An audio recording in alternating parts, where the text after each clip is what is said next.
And we're going to be doing some enemies today, and we've already sort of planned out which enemies are going to be in which screen. Let's open RPG Maker MV.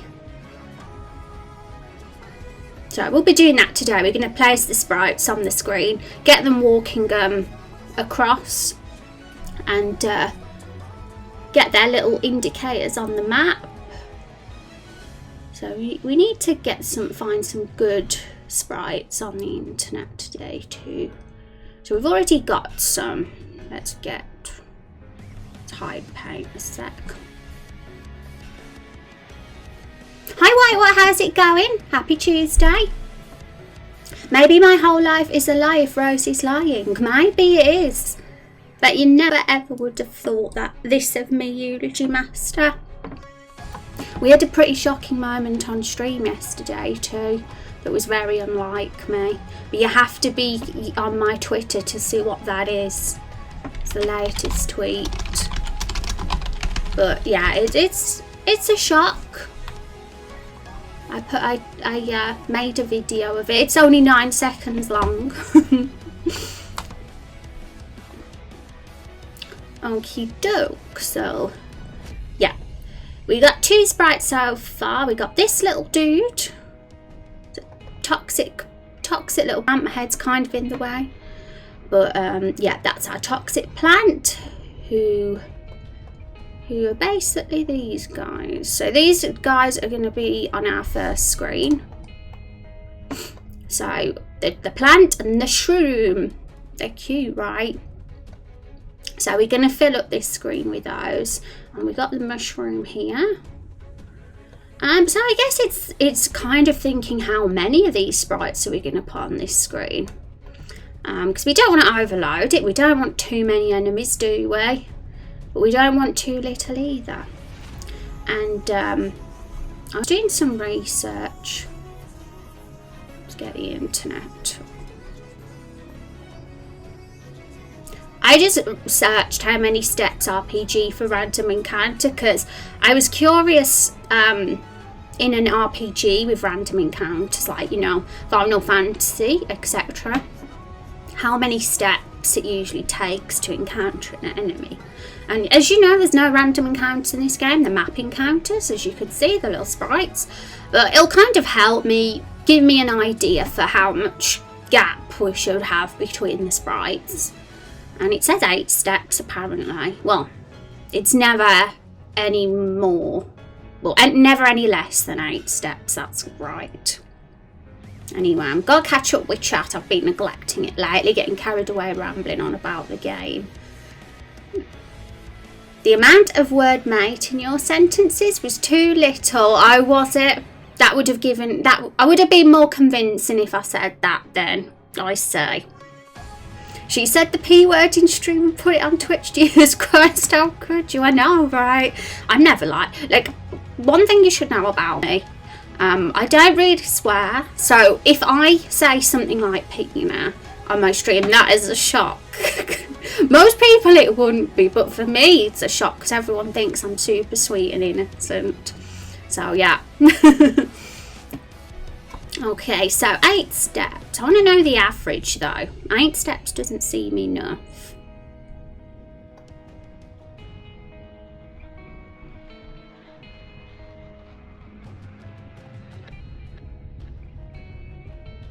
They say it's ridiculous. Playing Bravo Fire 2, I counted it during one map, the average was 9 steps. That is ridiculous. Why is it ridiculous? Is it too much or too little? Let's read and see what this person does.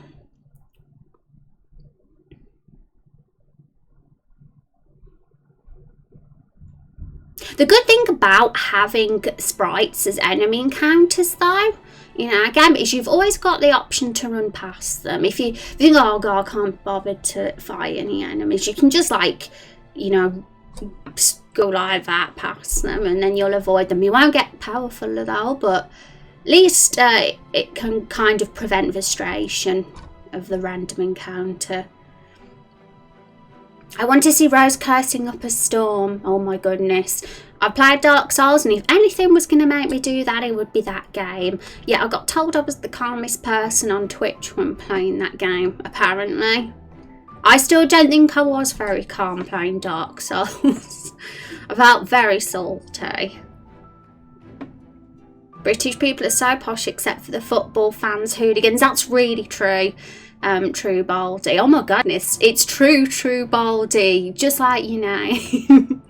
But yeah, I don't think I'm posh. Maybe I've had people say I'm posh, and other people have said I'm not posh, so I've had like split opinions. I think for international people I am posh, but for people who actually live in England I'm not posh, because there's a lot more posher accents than mine. So to them I'm not posh at all. But yeah, those football hooligans, they ruin our reputation. Right. So they say, I think the person on this forum thinks that 9 steps for an encounter is too much, too often. There's no excuse for it. How dare they? It took forever to get through dungeon because of the encounter rates, so you're extremely short or long way away to an enemy.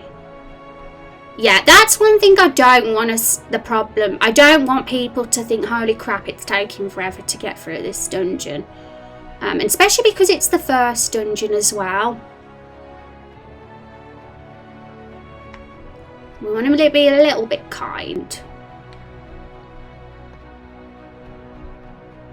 For people who don't speak English as a mother tongue, it sounds posh. Since I'm German, it really sounds posh to me. And I guess the world is used to hear the film English, which is mostly American English. Yeah, so I'm posh to you, True Baldy.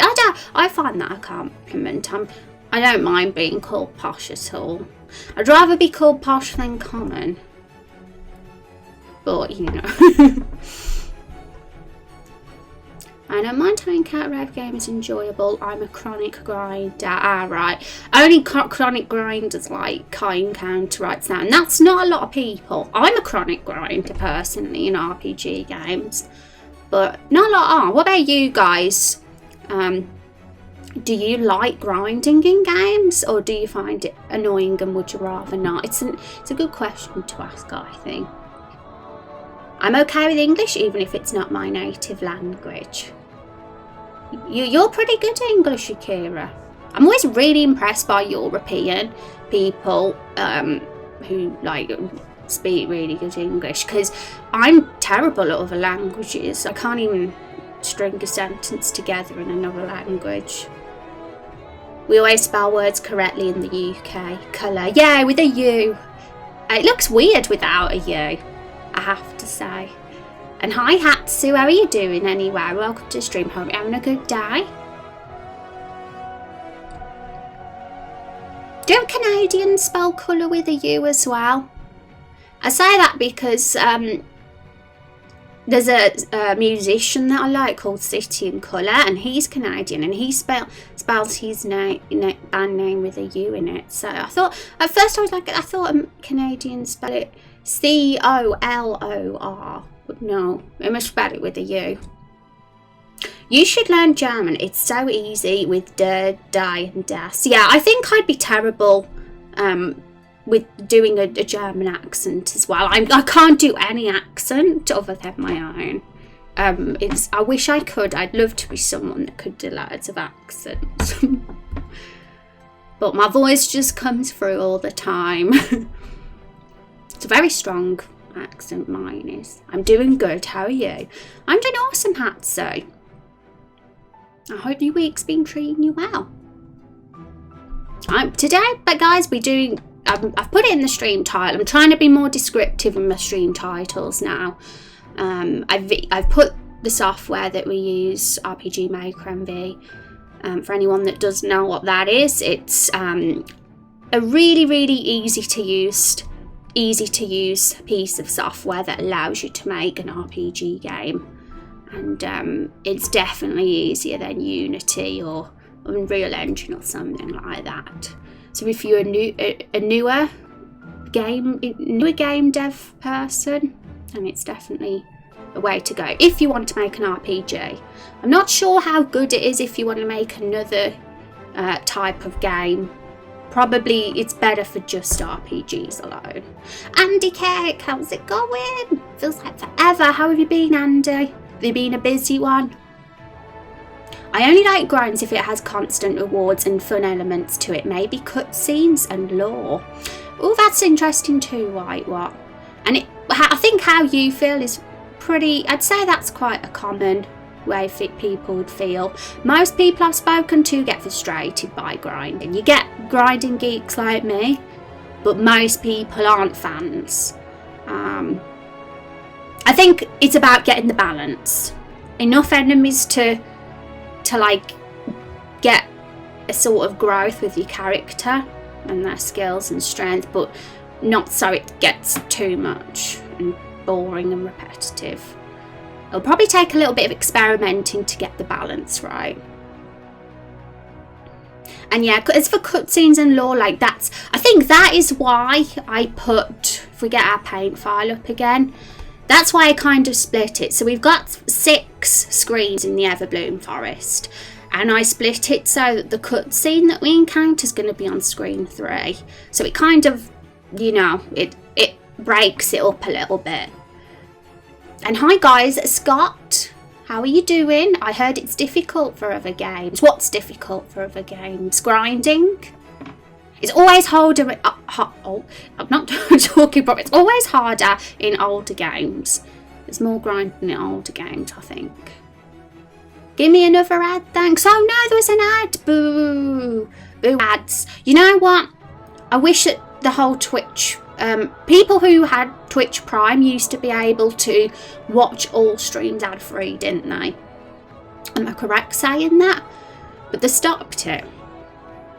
It's silly. I've heard really awesome things about RPG Maker. Yeah, I definitely say give it a little Google, do a bit of research, see if it's something you're interested in. It's oh my goodness, it's time consuming to do something like this, but it's fun. It's a blast. I discovered it when I was 12. It was RPG Maker 2000 back then though, not MV. And I was like, oh my god, this is my dream come true. Best software ever. Well, rep grinds feel like chores, not fun at all. Okay, I actually don't play World of Warcraft, so I have no idea what they're like. But are they just way too much? Why? What? I think as long as it matches the game, long and lots of grinding doesn't make sense in certain games compared to others. Yeah. I don't want this game to be a grindy game. I kind of just want it to be normal. And if people do want to grind, having the option of the enemies respawning is a possibility, I guess. I think that's fine if people choose to do that. But to just like have a simple walk through the dungeon, it shouldn't be too difficult. It shouldn't have to be a grind to do that. RPG Maker, it's hard for non-RPGs. Oh my goodness, we have a sub again. Oh my god, what is this on my head? Come back. Oh, money, I'm rich. True boldest made me rich. Oh my goodness. Thank you so much for that sub, the tier 1 sub, True Body. Let's have some hype in chat, guys. I want to see that hype. Use whatever emotes you want. If you don't have mine. There's some funny like masks and things that come up for the subs, I have to say. They made me smile. Thank you so much for that, for the support. I appreciate you. Using September in the best way possible. It's great, isn't it? It's hell. I think September's been good for me. So this month, I mean, I only regularly came back to streaming a couple of weeks back. September's pretty badass. I like it. They should do it every month. Bonjour, Akira. Bonjour. See, I can't say it properly. I can't say it with a French accent. Okay, so read this forum again. best thing to do would not to be have random encounters in the first place. People despise random encounters, but luckily for you guys, there's no such thing as random encounters in this game. Holy crap!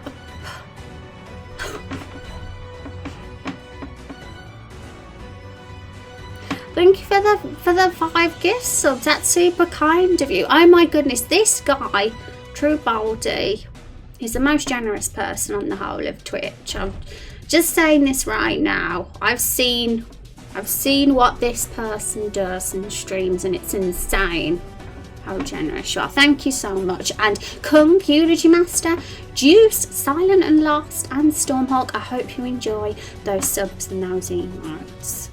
And if you are a sub, interesting thing is, if you are a sub in this stream, you do double raindrops, and that will speed you up to become a character in the game. You need 500 raindrops to become a character. And basically, these little guys walking across at the bottom, they're the characters who are currently in the stream.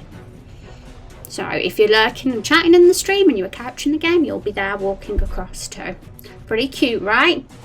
My thumb slipped. Oh, did it? Well, thank you so much. Honestly, that means the world to me. Thank you, True Baldy, for being awesome. I guess, yay! I'm glad you like it, Juice. But I believe Kung and Silent and Lost and Eulogy Master already have enough raindrops to be characters in the game. Silent and Lost already is one. Yay! Also, hi everybody. Hi Kung, how are you doing? Now I can hype your emotes in Rex's stream. Yay! Do you like the cute bats? They're super cute, aren't they? I mean, had to be a bat, look. This Moogle is basically a bat. My name is Rainblood. That's very much a vampire name. So, I'm a bat and a vampire. I'm a night owl. I never go outside. I hate the sun. I never age. I look the same as I did 10 years ago, basically. So, there, I'm a vampire. Hi Julian, how are you doing? With that cute emote again that makes me really sad because Naniki looks like he's heartbroken in that emote. Makes me sad, Julian. How are you doing now, Julian? Is this like a bat? Yay! Thank you for the hype as well, True Baldy.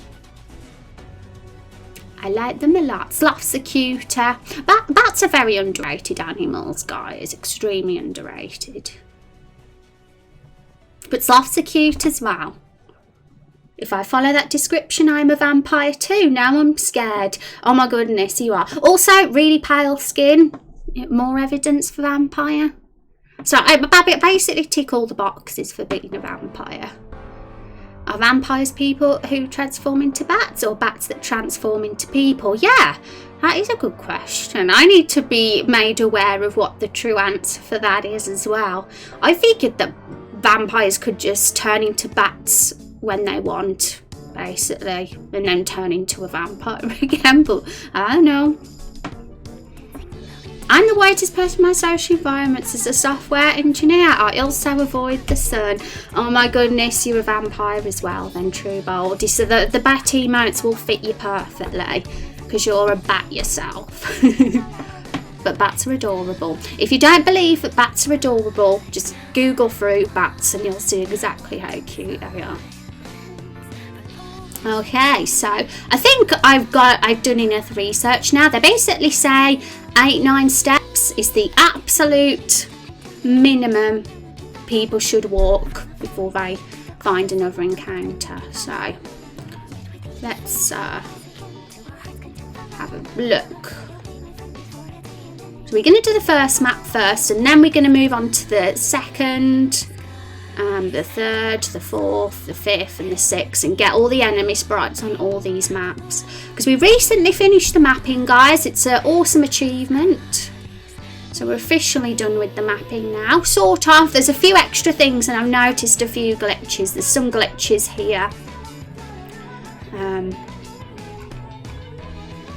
With flowers that I still need to fix. And this was the map that looked like the peanut. Forever tainted.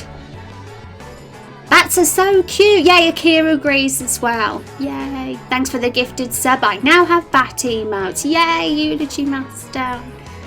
I hope you like them. I am Batman. I'm Batgirl then. Fruit Bats is an American rock band formed in 1997 in Chicago. Thanks, Google. Yeah, I'm going to have to show you guys right now a really cute gif of a fruit bat. And then once we've done that, we'll carry on. But I have to do this. Okay, internet. There we go. Here they are. This one's my favourite. How cute is that? It makes me like want to squee.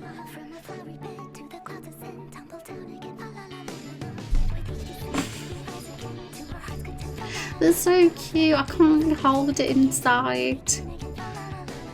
Dice of cuteness. This headset, I'm not used to your voice like this, or you have a new mic. Oh really, Auntie Cake? How is it? How is the volume? Is it peaking? Is it too loud at all? Because I can turn it down a touch if it is.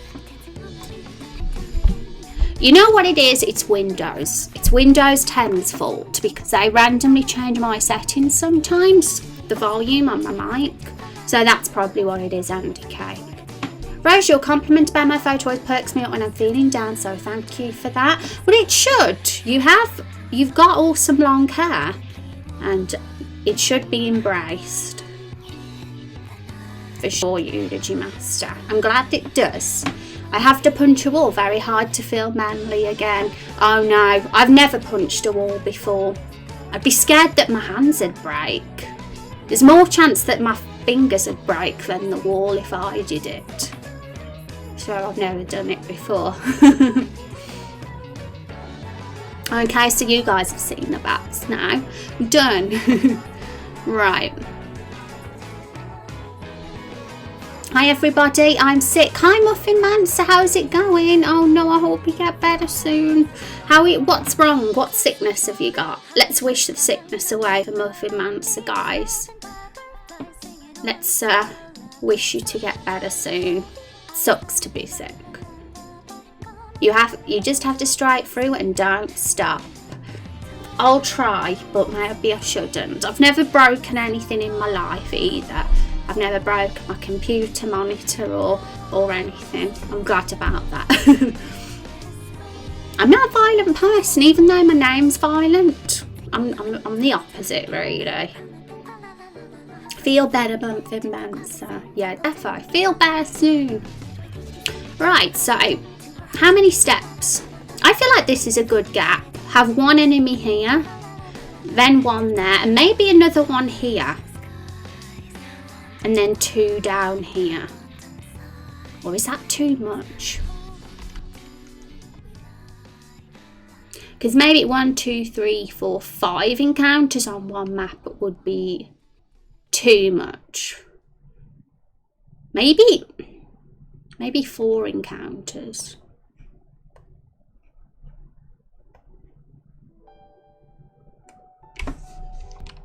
So I'm going to copy and paste that one and pop him there. Or maybe that's a bit close. Oh my god, imagine if 1, 2, 3, 4, 5, 6, 7, 8, 9. Oh my god. If there was like that, that would be way too often. The guy mentioned 9 steps. It'd be like 20 encounters on just this one map. That would be insane.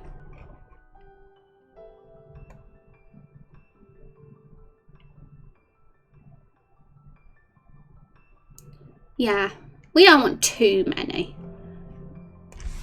We'll try 4 first of all, but obviously I'm up for opinions in chat. If anybody is a pro when it comes to RPG games and encounters on maps and random encounters and knows the exact balance to have, and let's say give a good number to have on this map, and definitely listen to that, because it's good to get feedback. I ate call life. I'm dizzy and exhausted and I have a headache. Oh no. Just rest up then, Muffin Man. I hope you're not at work or anything. Just rest up, have loads of water, take care of yourself, and hopefully you start to feel better later today or tomorrow. I had a day like that a few weeks ago. I was in bed for 2 days. So I feel better soon, Muffin Man. So chat gives you their best, and so do I. 4 is enough? Yeah, I feel so too. I was thinking 5, but then I thought maybe that's too overwhelming because this is the first dungeon after all. We gotta be kind. So 2 toxic plants and 2 mushrooms. And obviously, even though it only shows 1 silhouette of these creatures, when we go into the battle screen, there will be more than that. Oh my goodness, thank you for gifting us. Oh my god, look at my face. Holy crap, guys, this isn't flattering at all. Look at my bloody jawline. Wow, I look so manly. Wow, look at my nose. Holy crap, I look such a man. This jawline, I'm so impressed.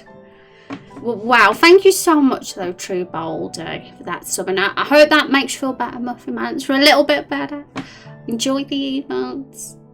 And what a nice thing to do for Muffin Man when he's feeling sick. Yay. If I'm sleeping and you feel this, you sleep more. You sleep more if you're illness. I just sleep all the time when I'm ill. I never get up. I think I should stop now, guys. Go away, pirate. You're scaring everybody off. Okay. I'm a witch as well. I can tell it to go away if I want. Resident pirate. Yeah, a very manly pirate. That was very interesting. I feel like we had a mask similar to that once, but I don't know if it was the pirate. But I know it gave me a really impressive jawline. I slept for 14 hours. That's enough. 14 hours. Honestly, I recommend everybody get at least 10 hours sleep a night. Maybe even 12, if you can. Some people unfortunately don't. I mean, I'm a massive night owl. I don't go to bed till like 3 AM sometimes, but I don't get up till noon. So I get 9 hours sleep still.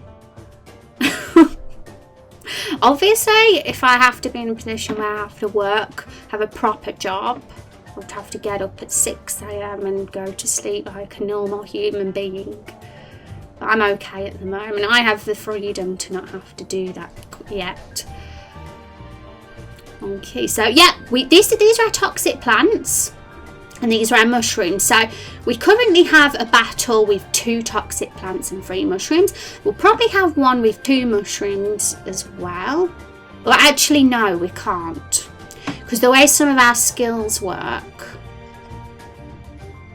I'll have to remind myself on the skills we give them. But that'll be tomorrow's stream more, the skill one. So I think, yeah, use it for 4 for now. If we do have to change it, because we will at some point have a stream where we literally walk from the start of the Everbloom Forest till the end, and we'll test it and see if we feel it's too much, or if we have to get rid of some enemies or change their position or anything. That can be done at some point. But for now, we'll keep it as 4. And I feel like having this little guy in the centre here is a good position for him. And have those 2 at the ends.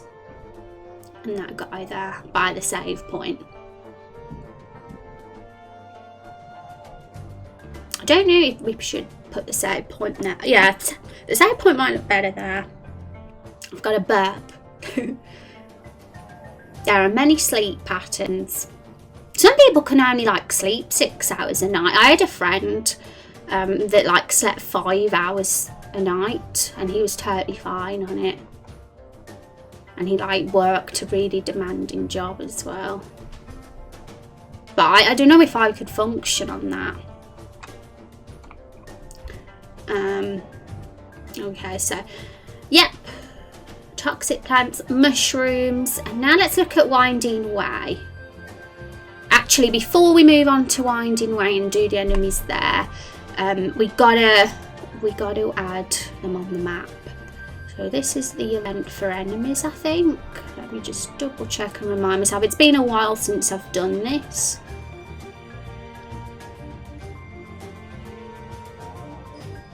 So I think there's one event per enemy.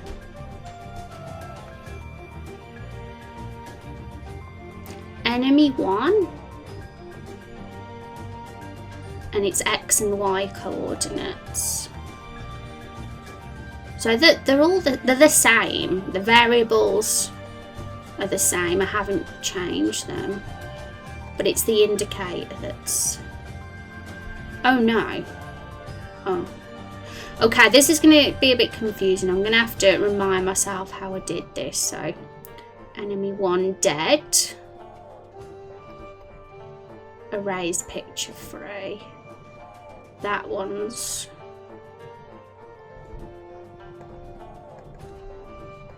Enemy 2 dead. Erase picture 4. Okay, so... These are enemy 1 and 2. And they're also picture 3 and 4. So what was picture 1 and 2 again? What did I have that set as? Okay, the picture 1 and 2 is the mini map and the player indicator. Yeah, okay, makes sense.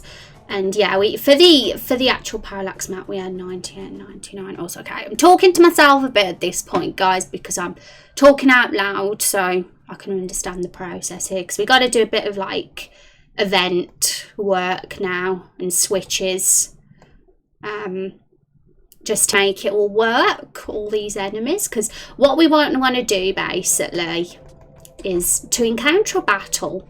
You have to walk into the silhouette, the walking enemy sprite. And once the battle is finished, once you've beaten it, we've got the processing here of the battle. Once you've beaten it, if you win, switch 10 goes on and it dies. Enemy 1 dead. So basically what happens when switch 10 is on is that the graphic disappears to show that it's died. So it won't exist anymore. Enemy 1 dead. So, and then these down here are simply, it's the little red dots that we have on the map to represent them. So we have to do those too. Thanks again, Trubaldi, yay! There's no such thing as too much sleep. What about you guys? How many hours sleep do you guys get each night, would you say? Okay. So if we want them to respawn at some point, we'll probably have to put something in here to bring them back to that. I have no idea how to do that, but I'm sure a little bit of research on the forums will let me know. Because the good thing about this software is there's a huge community and support forum for it. So if you get stuck, there's always somebody to answer your questions. Thank you so much for the follows, guys. Woo Clan and Rubs and Julio. Thank you so much. Welcome to the stream. Hope you're having a good day. Oh my god, are my sounds on my alerts not working? I'm not sure actually, because I've actually added a sound for the follow alerts now. Because I never used to have a sound, but I want to know when someone follows me, but I didn't hear it that time. 6-7 hours about? That's not bad. I'd say 6 hours at the minimum people should be getting, but I try to get at least 8. Smile bringer! Oh my goodness. Holy crap, look at this. What have you done to me? You're turning me into some maths genius, Smile bringer. Thank you so much. Let's have some hype. Testing alerts. It didn't make a noise, did it? Or did it? Because maybe it has for you guys, but not for me. But thank you so much. Let's have some hype in chat for Smile bringer, guys. I appreciate that. You guys are spoiling me wrong today. No sound, just on screen. Okay, well, what I'll do, I'll try and fix it for next stream because I don't want to get too distracted messing about with Streamlabs today. But at least I see it. I see it pop up in chat when I look and stuff. So, but it's Streamlabs is being a butt face lately. But I'll get it fixed for tomorrow's stream. Yay! All the maths. Yay! I say it like that's exactly how I say it. How you spell it, Juice? M-A-F-F. Right, enough maths to make a game. My accent's funny. Okay, so right, what we have to do is these little guys that we put here, these 3rd and 4th enemies. We need to call them enemy 3 and 4. Enemy 2. And yeah, let's do that first. Okay, I've got to think about how I'm going to do this because honestly the switches are a big mess at the moment. If I go here, you'll see what I mean. For some reason the pop-up doesn't come up for them, but go back on our proper screen so you can see our cute avatars. Where are you from? It seems that every single British streamer that I stop by has a different accent in it, mate. Yeah, we have a lot of accents in this country, don't we? I'm from the middle, so I'm not from the north and I'm not from the south. I'm in the middle of England. So yeah, that I suppose that's my accent. But it's weird because people who live around my area in the middle of England, the Midlands as we call it, we've all got different accents as well. Like, not everybody near me sounds the same as me. We just got so many accents here. I'm unique. I'm the only person that sounds like me in the world. I suppose we have a similar way of speaking, but my voice is still different to other people. Like when I was at school, not everybody had my voice, if that makes sense. We weren't all Rose clones. Everyone has a different accent. What one's your favourite English accent? Okay, I'm going to have to think how to do this because this is going to get super messy. 100. I'm going to have to just do it all in order. I've got no choice. Ideally, I wanted to categorise things, like put all the enemy dead ones in one. But that's not going to work, really. It would be nice to categorise them. But nope. So just put it on this. Enemy 3 dead. I just try to be organised when doing this so I don't get confused.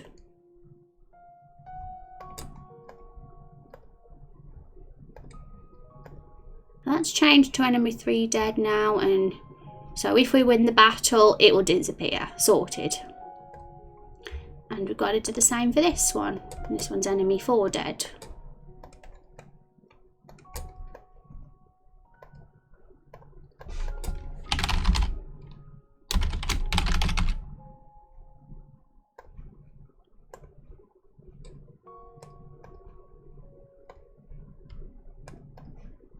Okay, so that's easy peasy, but now I need to do them on the mask because so far basically what will happen is this. I'm going to do a test play now.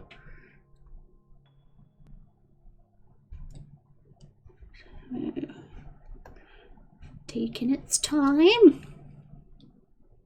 As a non-native English speaker, it's always hard to understand. Hi Eva, how you doing? Welcome.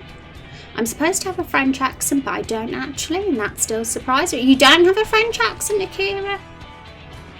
I suppose when I heard your Legion voice, it didn't sound very French. It's funny, a classroom full of roses and everyone with a slightly different accent, yeah. I suppose if you guys listen to everybody, around my area and in my school, you'd probably say we've got the same accent, but just different tones and different voices, but same accent. I suppose like my mum and dad have the same accent as me too, but their voices are just different. My dad's deeper for a start. Okay, so here's our screen. Let's do a test. Now, our custom hero is Jesus. You can make your custom hero be whatever you want in this game. And I just chose Jesus. I thought, yeah, I'll give him a beard, long hair, and called him Jesus. Have fun, actually have to leave for now. Bye bye, True Baldy. Have a good day. Thanks for hanging out. And oh my goodness, thank you so much for your generosity. I appreciate you. And sorry about the bit of lag, guys. When we load up the game, sometimes that happens.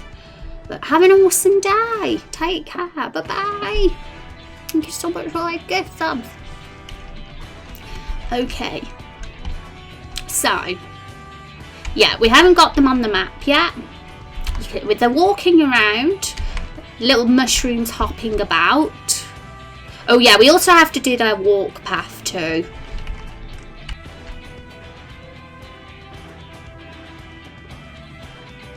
I mean, their walk path isn't too bad, but we just need to make sure it's they're not walking over areas they shouldn't be.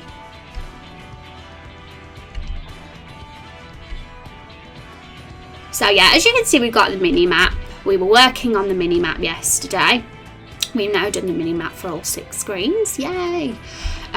So we've got the 2 little red dots that symbolise those enemies there. You can see them moving in the direction they're walking. But we've got to do it for them for these new 2 that we've made as well. And I really like the mini map because it shows you where all the enemies are, and it'll show you where quests are as well. It shows you where the player is too.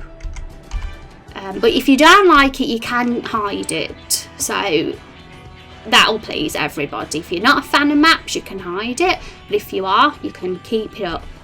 I just think with the nature of this game, it'll be very helpful to have it up, because it's going to be a very quest-based game, and you might get lost if you don't know where the quests are. But we can have a journal. So, I mean, we've got a quest journal here. We haven't filled it in yet. It's empty at the moment, but that will, like, give a description and it'll tell you the location anyway. So for people that don't like the mini-map, you can always just look in there.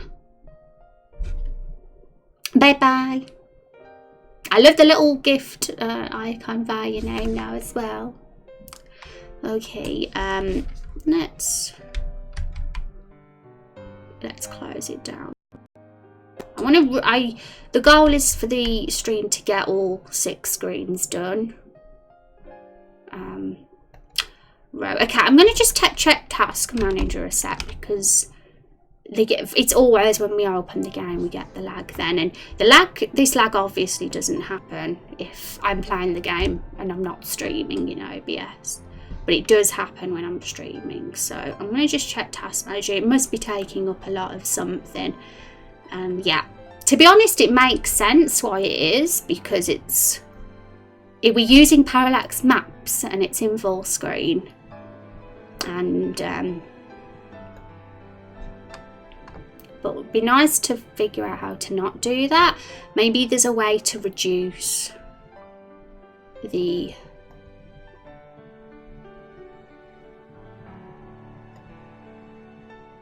okay, so it's taking up a bit of memory, I guess. They're not loads. The CPU isn't terrible either that it's taking up, so it's not like atrocious or anything. I mean, Streamlabs OBS is taking up the most by far, but I will have to look into that at some point.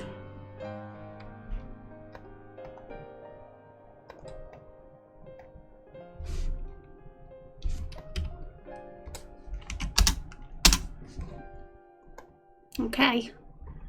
We're back here.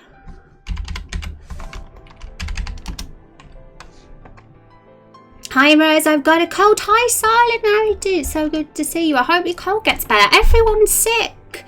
We had Muffin Mancer pop in and he's sick today as well. I hope it gets better. Are you resting, Silent? I hope so. You should lower the resolution and keep screen size. Okay. It will keep the awesome quality if I do that, yeah. Why, what? I like the full screen, but I also really like how it looks as well. And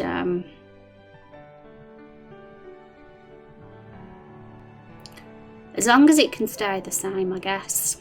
But I can do some research if we can't figure it out. Thank you for the well wishes. Yesterday was the worst of it, I think. Oh no. Was it like the full-on flu? I hope it gets better. Have lots of warm drinks and sleep and rest. I never blew my nose so hard in my life. Oh gosh. I have a confession to make, guys. I can't blow my nose. I've never even blown my nose before. I have a fear of it. Sorry about the noise, guys. It's my fault. I'm banging my phone against the desk. I have a fear of blowing my nose.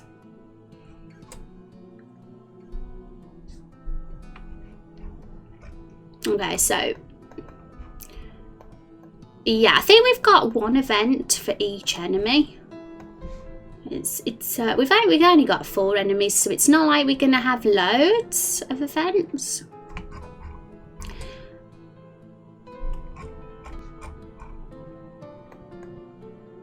The good thing is though, I mean, this lag that we got when we played the game, it doesn't do that normally. So if you're playing the game normally, it shouldn't do that. It's only because of OBS, it's hogging everything. But I still would really like to sort it, because obviously someone ever wants to stream a game and they don't have the best computer like me. I don't want them to get lag while doing that. Really, that's so bizarre. I have a friend like you, Rose. She never blows her nose either. Yeah, I think 90% of the time blowing the nose does nothing other than make some tissues all filled with snot.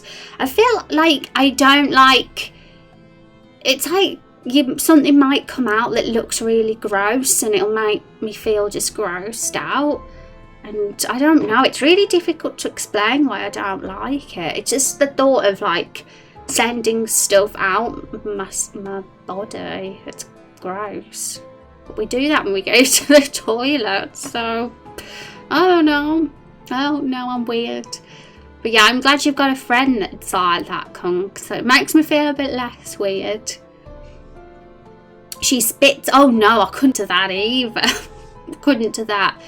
Usually, I know it's really gross, but I usually probably just end up having to swallow it, because I sniff probably instead of blow it, and when you sniff it ends up just going down your throat.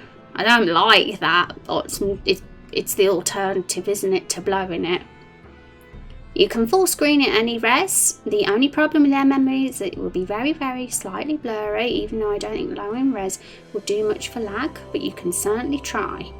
With VX8 it's stayed nicely sharp on the full screen. Okay, well yeah, I don't want it to be blurry, because that would be a shame, especially that with one thing I like is how pretty this forest looks, so it would be nice to keep that sharpness in the game.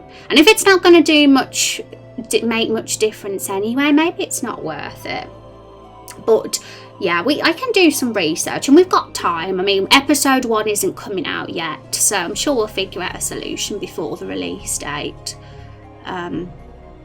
It's a pity that I'm RPG Maker MVs like that.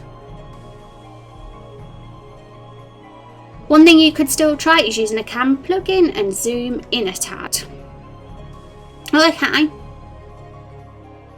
Possibly, yes. Although I do kind of like that there's this bigger view, but I suppose it might look good zoomed in too. I haven't really... When we do cutscenes, we do kind of do that. I remember this scene here with Carol the Barrel. I use the zoom in feature. So when we kind of have cutscenes, I'll probably do that anyway. I do kind of like the zoomed in when exploring, the zoomed out I mean, because then people can actually see what's ahead of them more easily.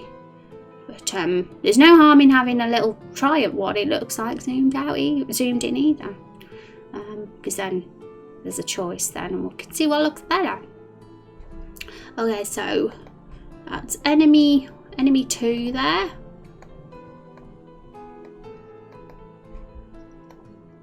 And that's enemy 1. So I'm just going to copy and paste these. Those ones should be enemy 3 dead. I think this should be picture 5. Show picture 5. And I think we can keep all the variables the same from what I gather. I'm not 100% sure. I'm going to have to test it. But I think they're the same. And picture 6.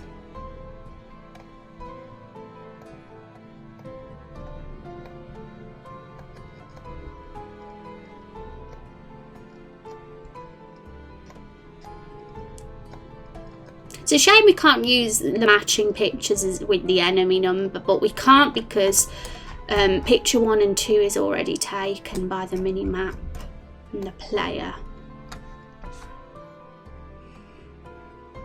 Raindrops. Ooh, you getting there, Smallbringer? Not bad at all. It's pretty hard to break into the top couple of 100 nowadays, but you'll get it. I believe in you. 15 already. You only found us, didn't you, yesterday? I'm impressed. Okay, so I'm going to test this again.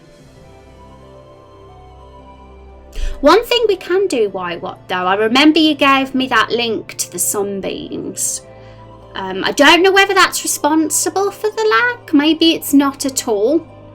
But I haven't changed that yet. I'm still using the image for the sunbeam. Because I haven't had time to give the plugin a proper look. But if that is a cause of the lag, then then I will definitely use the plugin instead. If it's going to reduce it. What is that? What it is then? It's a sunbeam. I've got like this notepad file with all my notes for the game. And I've got what you said about the sunbeam lag. And I got what Silent and Lost said about when we get the title come up that have it so the player can still walk. I wrote those 2 down and there's still 2 little things I have to do. I was focused on getting all the mapping done in the mini maps, but I'll probably do those little things off stream. Okay, the enemy, they're still not showing up, so I've obviously missed something and made a mistake. So we'll go back and have another look. 16.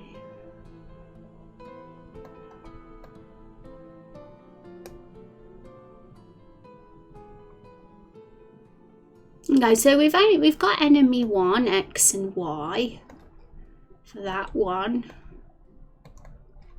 And this one's using the exact same variable. So I didn't think I had to change it. I changed the pictures for each of them. So it shouldn't be that.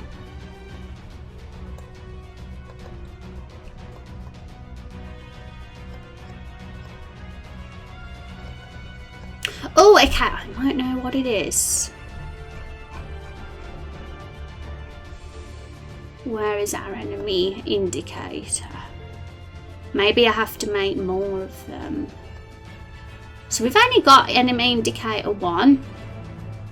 Doesn't seem to be an enemy indicator 2. And I think they're both using the same image, I think.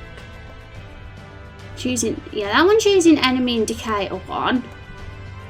And that one is as well. So yeah, they're both using the same picture and they're both showing up. So it's obviously not that then after all. I thought that might be what the problem was. Nearly in the top 50, Kunk. Swapping the God Ray image for a plugin should definitely help a ton. The Pixie controller one included in the features project I sent. Yeah, and I'm going to have a look at that for sure, what. It can be hard to fit in all these little things because my list is so long with the game that it's fitting all the things in, so I'm going to have to at some point fit that in. I get some time over the weekend to get caught up with things though, so although it is my mum's birthday this weekend, so I'm not sure if I'll be doing quite as much, but I'll try. I'll definitely do some stuff over the weekend. But yeah, it's what I'll do, I'll definitely get this God Ray image thing changed and sorted before Monday's stream. And we can do a test play next week and see if we get the lag problem still come up then.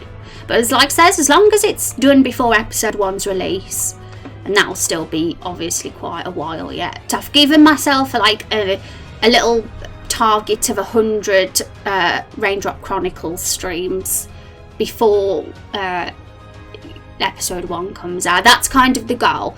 Get it out before 100 episode streams, I mean, and we're on stream 33 at the moment, but we'll see how it goes. I mean, even if we have to go over the 100 and we haven't released it, I'm not going to punish myself with that, because I'd rather it be good quality and working and bug free more than anything. And but that's kind of just an approximate goal. Plus it's animated, so it looks super cool. Oh really? That's really interesting then. So I look forward to looking. And if it saves on the lag as well and it still looks awesome, then that's really cool. But we'll see. I still don't want to get my hopes up because you never know, there might be lag, but hopefully not. We still get a little problem sometimes when changing map. Like yesterday, for a split second, we had the wrong tree overlay up. So I might have to increase the wait time. We've got it on 100 frames at most, so I might have to increase it to 120 and see how it works. And it doesn't happen all the time. Like it happens like on a rare case. Most of the time when we change screens, it's fine. But obviously we don't want it happening at all. Okay, so I've got to just work out this problem. Just a tiny little thing with the enemies. We're not getting their little red indicator dots coming up on the map for some reason. And from what I thought I've done everything right. I've checked all the events. These are the enemy events down here in this corner, these 4 here. And I've checked them all, made sure they're all the same. And that's enemy 1 dead, erase picture 3. And that's picture 3 using enemy indicator 1 image. Enemy 1 X, enemy 1 Y.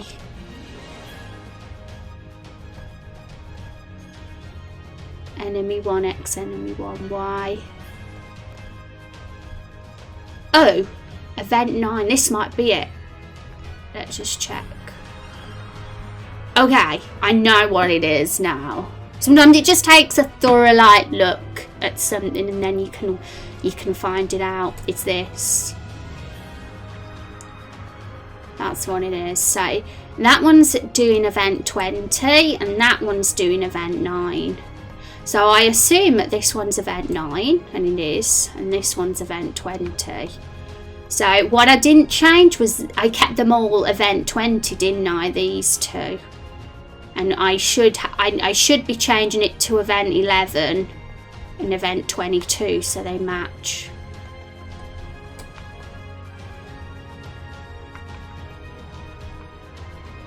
And then it should be working. I really don't think it's anything else because I've double checked everything else and everything else should be fine.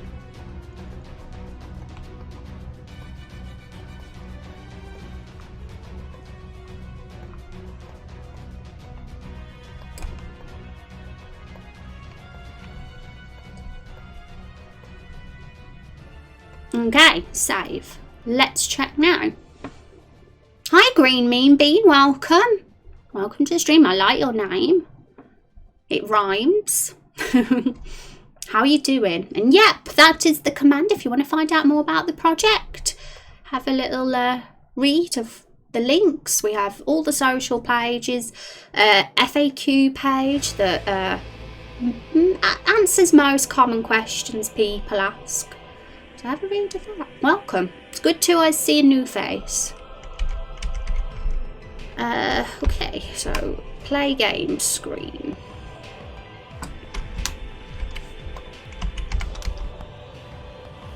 Max, how are you doing? It's good to see you too. Happy Tuesday. I hope you're not sick either. Lots of people are sick today. Okay, so it's all working. If you look at the mini map, we've got 4 little red circles that symbolise our enemies now. We decided 4 would be the good balance to have on this map. But it could always, it's not set in stone. If we have to change it when we do a test play of all the battles and feel it's too little or too much, we can totally do that. So, screen 1, done. Got to do the same thing for the other screens now.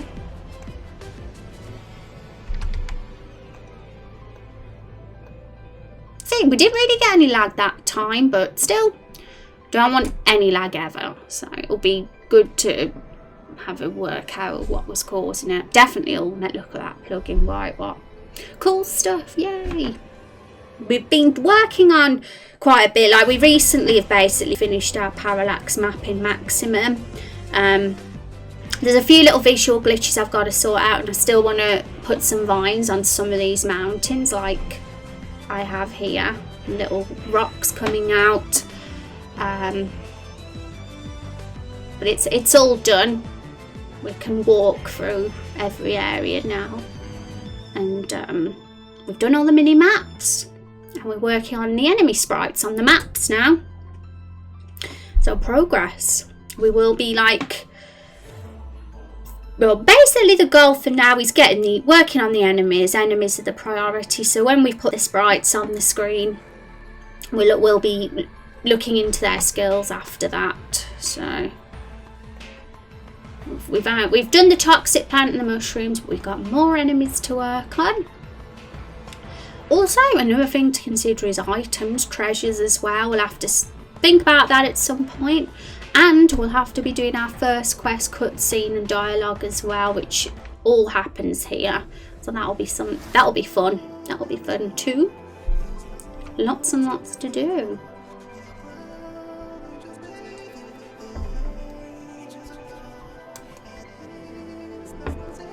Okie doke. Right, so map 2, Winding Way. I like this map a lot. This one, we says will have bees and flowers on it. So we changed it up from the first one. On the first one we had toxic plants and mushrooms. We're going to have the flowers and the bees on this one. And then the third one's going to have a mixture of both.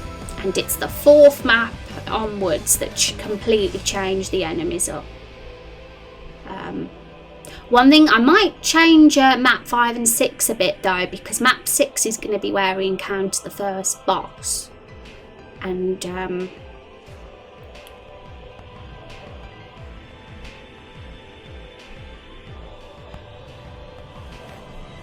I might put this big tree guy on this map too.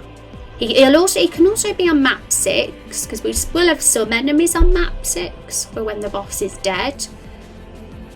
But it might be nice for him to make an appearance here before the boss as well. So I'm actually gonna. But this could be changeable. None of this is set in stone either. Like if we have to switch things around a bit. When we do a test, we totally can do if we feel enemies need to change or go in different areas, because this sort of thing is very dependent on testing with and getting it all balanced properly. So flower and bee. So we've got a bee. We actually found a bee sprite, but we haven't made him move yet, so we're going to have to do that. We're going to have to give him a walk path. what warpath did we give this guy? Give it the same.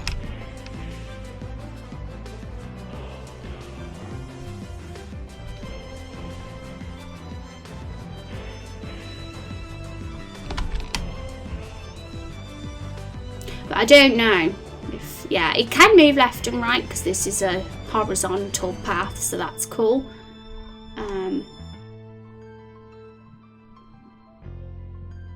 But I don't know, I might want to we need to think about how many enemies we can have here.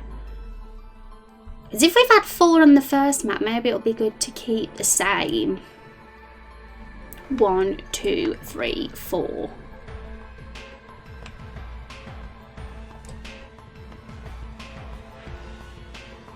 Yeah. I think we'll make these go on a vertical path actually.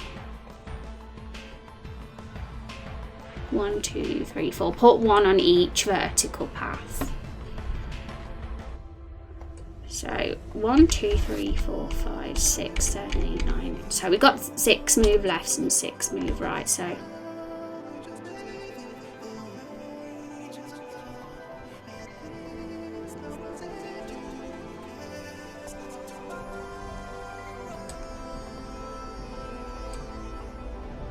it starts to move down. So it's got to be here really then.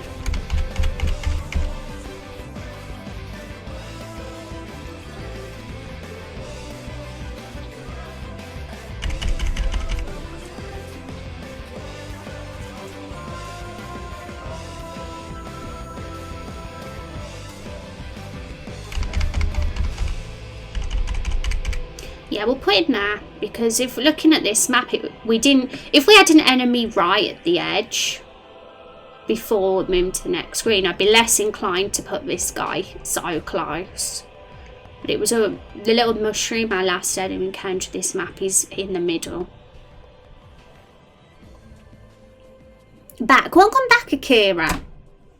Welcome back. One sec, guys. Time to check something.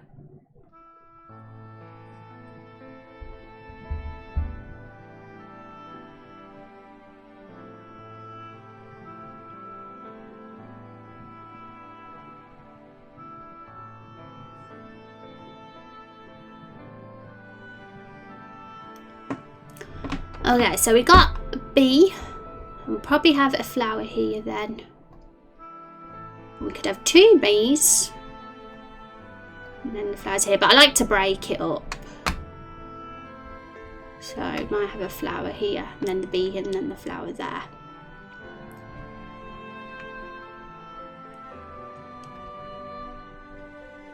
Okay, so we need a flower sprite. Did we find a flower sprite?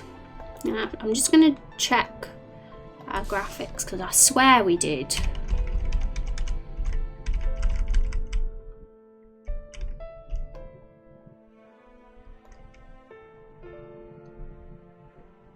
We have a stump for Stumpy, yay. Okay, so we kind of do have a flower sprite here. You can see it above my head here, this little black, but it doesn't really look like the flower we have because it's got this like weird tail. So we might I want to open Photoshop and get rid of that weird tail and just have it as a flower. So I'm going to open that up in Photoshop and we'll just do a quick edit.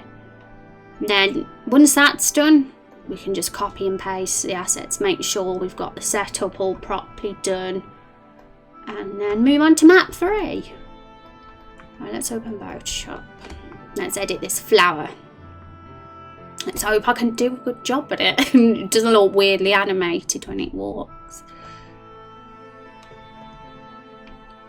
And I like having silhouettes to represent the enemy sprites in the shape of what the enemy is, rather than have the full-on realistic sprite of it, because for one, it's really hard to find assets like that where it's going to look like your enemy. So to save time, silhouettes are ideal. And also, it's a little bit mysterious too, because you can see the shape of the enemy, but you don't know what it is until you walk into it and go in the battle. Which map is the exit map? Serpent's Fork, why, what? So, map 5, we have 2 paths. This one, the one that goes up, leads to Ancient Overlook and loops back to Blessed Cascade. So when you go up this ladder, it'll loop back to Blessed Cascade. But Serpent's Fork here, this direction left, will be the exit. So I'm going to have to think of how to block that exit off at some point. What we'll probably do is actually do a poll for that, like a community suggestion poll. I want to see people's ideas, basically, because the only idea I currently have is put guards in the way, and that's just such a standard idea. And I'd love to be a bit more creative about why we can't walk past, have an interesting lore reason or something for why we can't leave the Everbloom Forest yet. But have a little think, guys, but don't reveal it yet. Keep it to yourself, and when we put the poll up, we can see what ideas people had then, because otherwise we're just going to be stuck with having guards here blocking the way. But yeah, on our paint map, I kind of did indicate that we've got map 5 here, and we've got the exit, and map 6 looks back. Kind of fit, because map 5, it kind of had the least going on in it. Map 6 is where we encounter the boss. Map 4 is where we've got our cave entrance, and map 3 is where we've got the event and the cabin. And so map 5 felt a little bit bland in comparison, so it felt like having that as the exit would give it a bit of personality. Okay, so right, back to Winding Way. Open Photoshop then.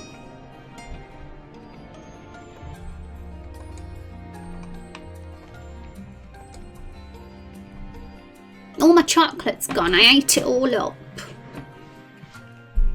No.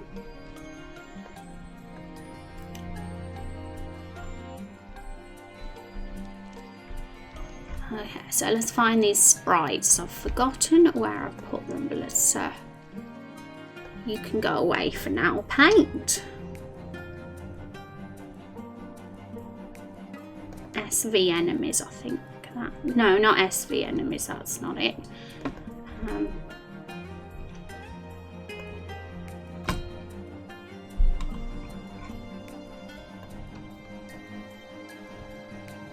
Okay, here they are. So I'm going to just open all enemy assets that we've got so far. There's some that we still need to find sprites for, but we'll do that today.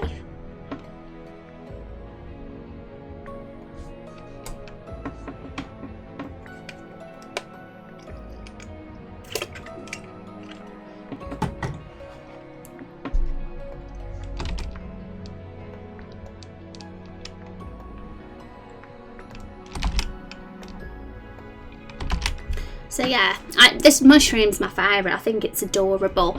And we have, this is Stumpy here. I think it literally looks just like the stump that we actually have for the battle, which is awesome. We've got a worm and a bug, but we don't have those enemies in the Everbloom Forest. But maybe they'll be in the cave, who knows?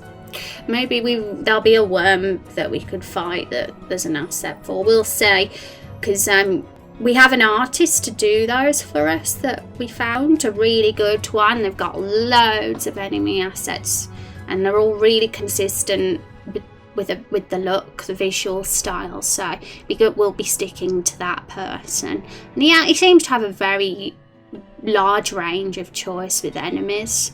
So we'll probably have when we get to the cave, we'll be deciding the enemies to go in there too, just like we did for the Everbloom Forest. Okay, so here it is. That's our toxic plant, and this is our flower. So what I want to do, we'll pick this guy on the left, is we can get rid of this weird tail, and we'll make it look more like a flower. So got to be careful not to chop too much off. We got it on the hardest. Yeah, we have.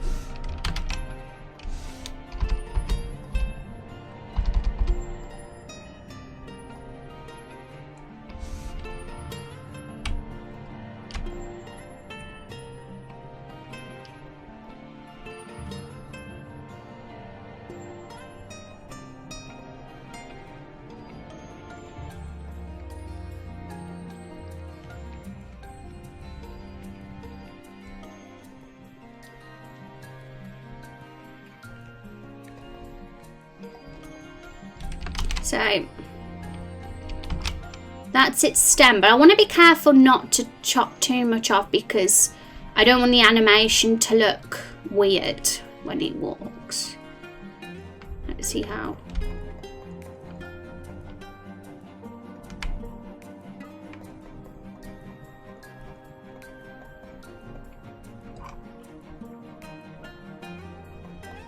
But we'll try our best, we'll see. Because I don't think there is any more actual flower sprites that we can use. But we can always make an edit if necessary, if something doesn't look right.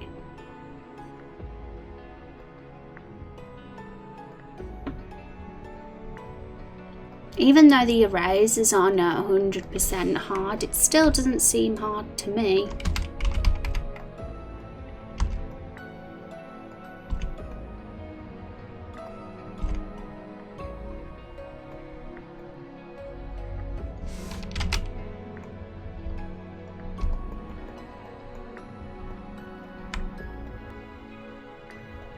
I'm not sure I'm a fan of how that looks. It looks blurry and doesn't seem to have its flower shape.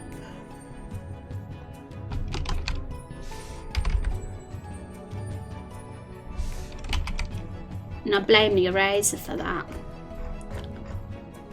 I think using the eraser is not really an effective approach because it gives it like a sort of blurred edge look even when it's on 100% hard. So I might just use the selection tool for it.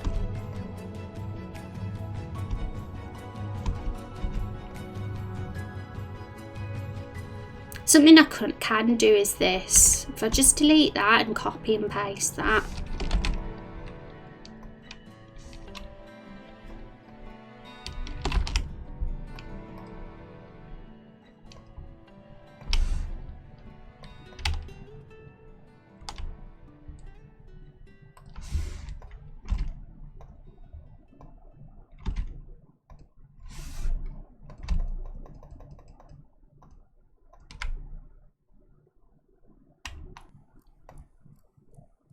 And the flower does have 4 petals, so but they're pretty big petals, the ones that we have.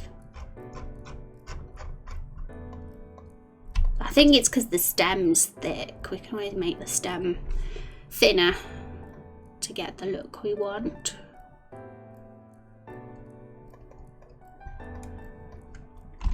I don't want to spend too long mucking about with this. I'm going to try and get it done, so.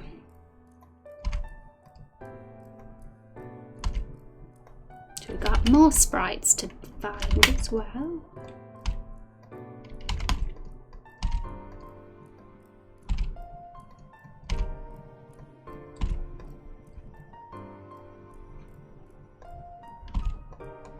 I'm just thinking this will look really weird when it walks. We'll see. So.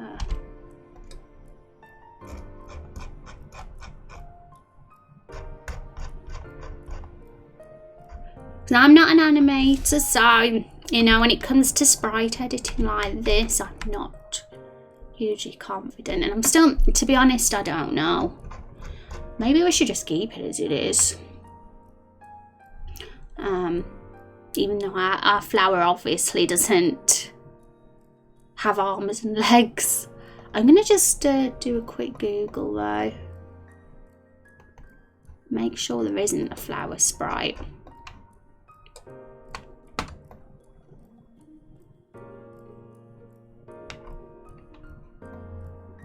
Because it's not like it has to look the same. As long as it looks like a flowered shape, that's all that matters. Because we're turning it into a silhouette anyway.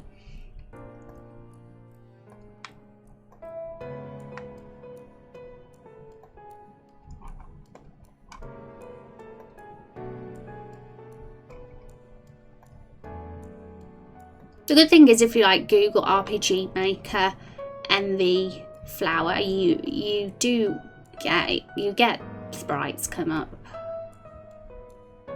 which is really handy. I mean, a flower sprite does come up, like I say, it's got arms and legs, so. But if we can't find any other ones, then we will have to go for that one. Oh, the bee sprite's here too. I'm going to get the internet for you guys.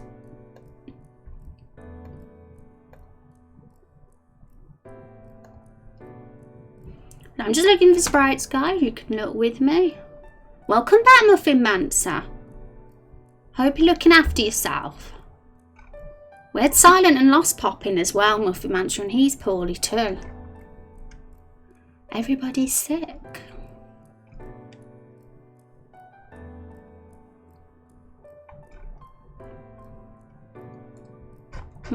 So yeah, the further lower we go, we're not getting flower sprites.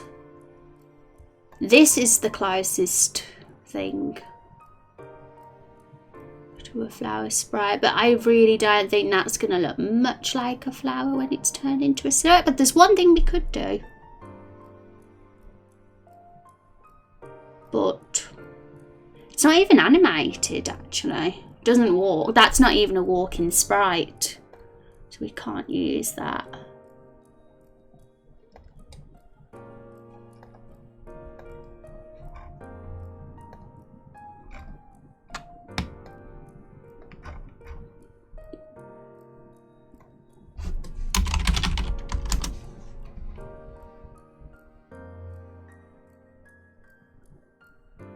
Look at that guy.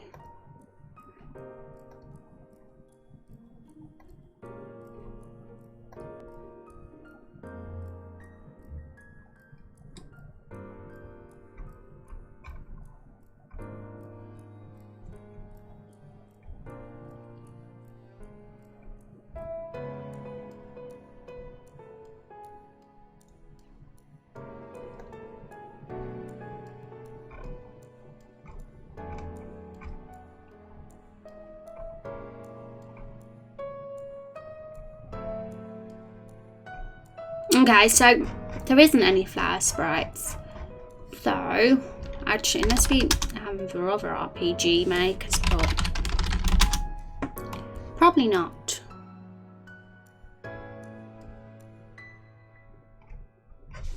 Maybe you can always like widen our search and look for just a non-RPG maker flower sprite, but it won't be accurate to the kind of one that we want. It's a thing. And it's where these ones might not be, you know, they might not be giving away assets for games. We can't just take them.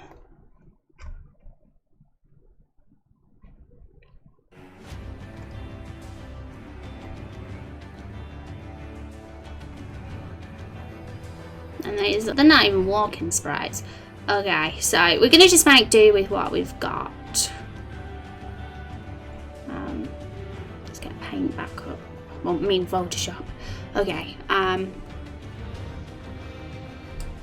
we'll use this guy. See how it looks on the field. He might look better when he's walking around.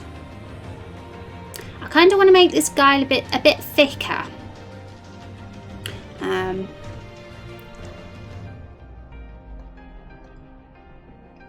I want it to look good. That looks weird because his legs are so thin.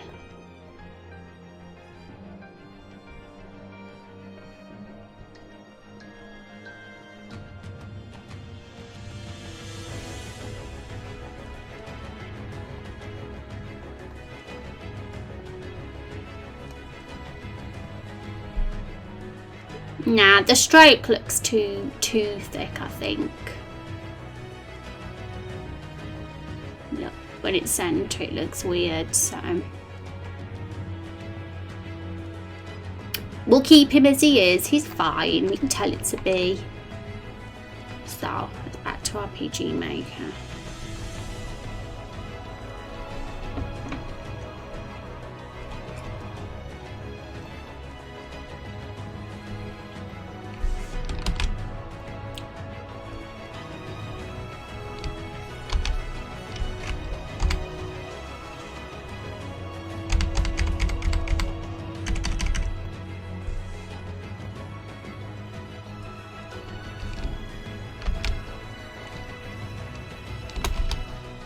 Okay, so that's, we'll just roughly place them there for now. And their movements should be, oh no, we haven't done this one's movement, so 1, 2, 3, 4, 5, 6.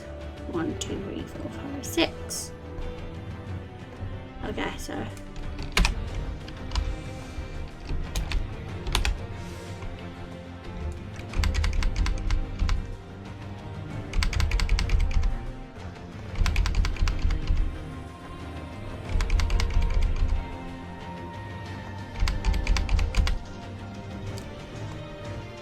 okay, so I'm going to just do a test play because I want to see what their movements look like before I decide if I'm happy with using those sprites.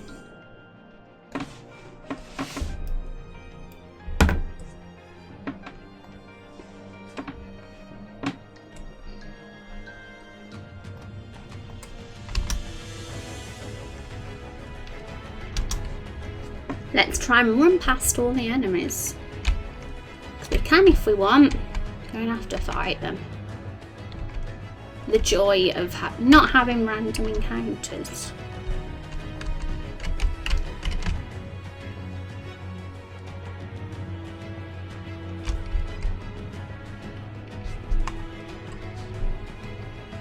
Okay, so we got a problem. What? How many seconds does this stay up then?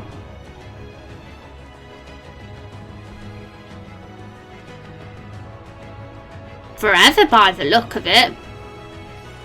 Well, that was like at least 20 seconds, maybe longer. The bee animation is messed up, man. To sort out what that problem is. I don't know what happened there. Like, I figured that what we did, our solution for getting the parallax map to change was working. And it is now, but maybe it's because we put more events on the map and it's had to load them in or something, so it slowed everything down. I don't know, that's just a guess. But it has to be fixed.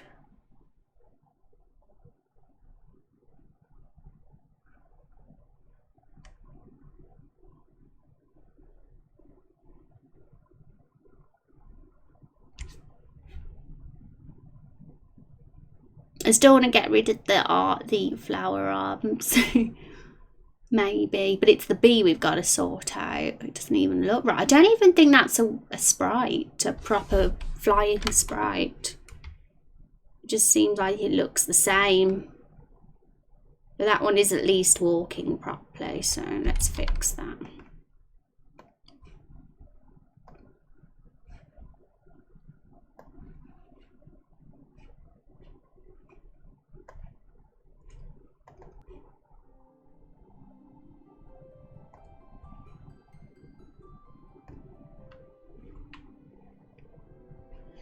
So what does it look like at the moment?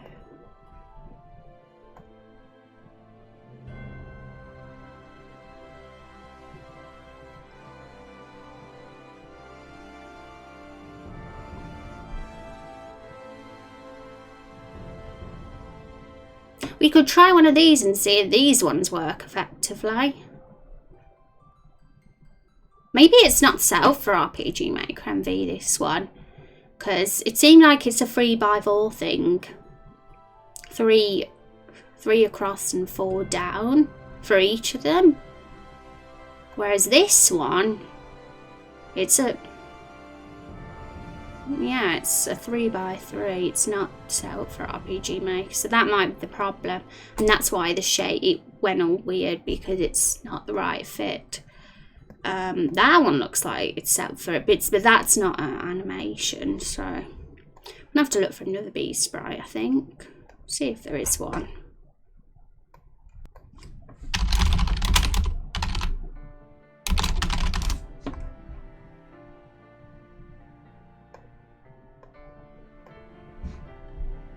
Hi Rex, how you doing?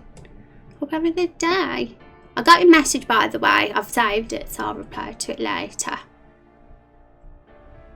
I read it on stream.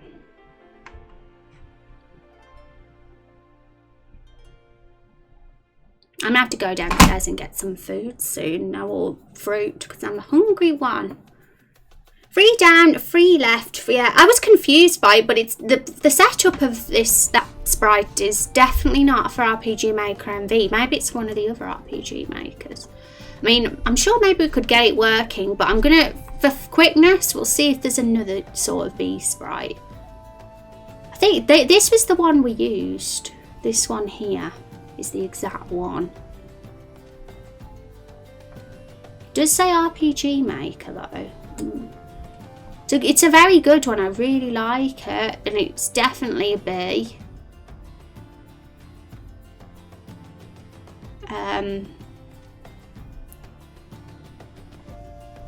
But yeah, it seemed like it's not for MV.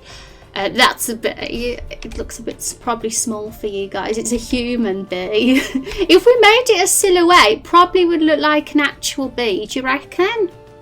I mean, you can. It's a human, but the shape of it, it's got the thingies. It's got wings. It's even got a bee backside. And that's a 3x4. So that's a possibility.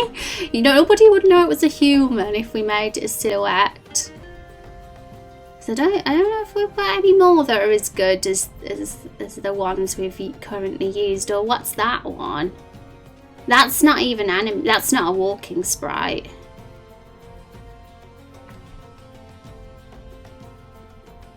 I think that's just a standing one that animates a little bit, but it's not walking. Different. I think it would look like a bee if you remove the feet. This one, let's. I think we should have a look at this one. Yeah, move the feet and the shadow, because I don't think we're using shadows, are we? We could always use that one as well. We could try them both. We could make them both into silhouettes and see which one looks the best. Oh no, we don't want a mermaid. Right, so we'll see if we can use it first of all, because this looks like it's DeviantArt, and they might not want to give away the assets to people. Oh, Creative Commons. Yeah, an RPG Maker VX sprite, apparently this one. And there is a license for Creative Commons, so it looks like we can use it. Am I correct here? You're free to share, copyright, adapt, even commercially. Yeah. As long as we give credit. Obviously, we will have a credit section where we credit every single asset we've had. We'll have that at the end of the episode when it's completed. We'll have a credits, and you guys can go in there too. The people who can go in there in the community are the ones that have, like, you know, had winning submissions for polls and stuff. And I've got all the archive of who's won, and that includes polls like the names for the Everbloom Forest, for those of you that came up with names for the Everbloom Forest. Okay, so we can use this one. It's VX, but we can make it work. We'll try. Seems like our only option. And what was this one here? Is this one actually an MV one? Because if it is, we could just use this. It is an actual bee, and we won't have to edit it. It's not a human bee. It's whether we can use it. Usually if they've been put in the resources for them, that means we can.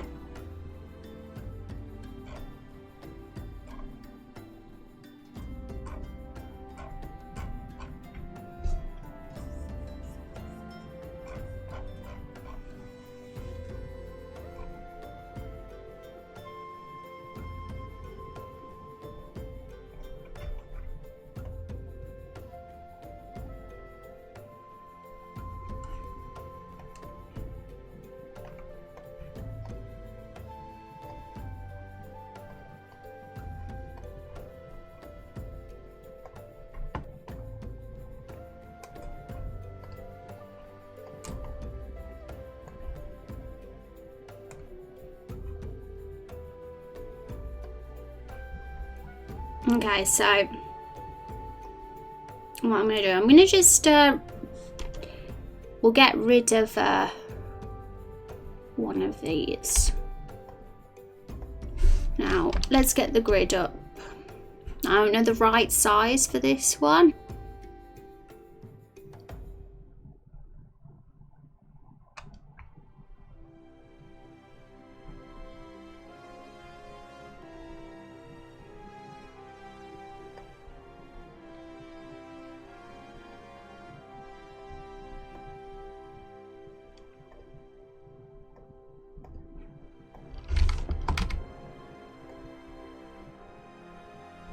If it's 3x4, what would that be?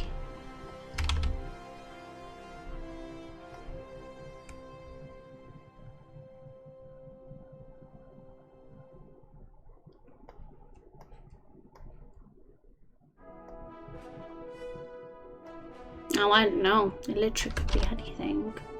Okay, I think that's it. Yep. Too close. So.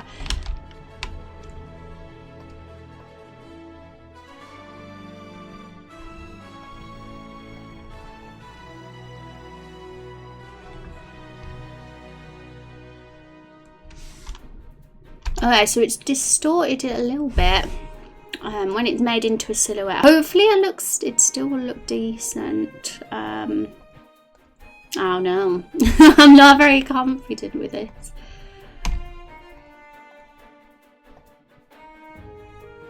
Okay.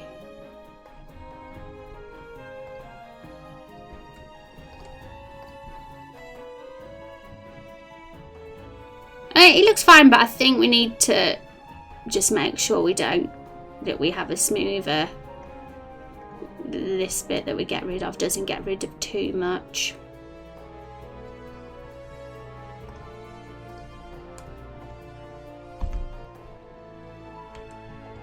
No, that's made it worse.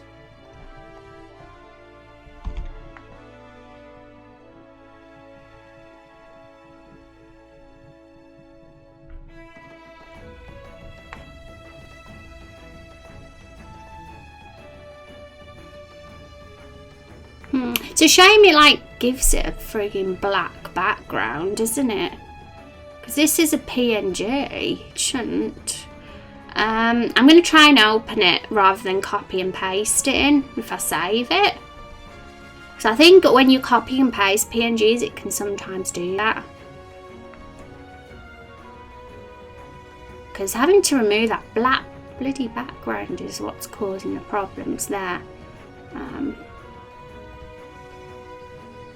So yeah, I'm going to save this and open it this way. Legion's Lord of God's going to be a bit tragic, but it ended well. Tragic storylines are awesome. So I'm totally for that, Kira.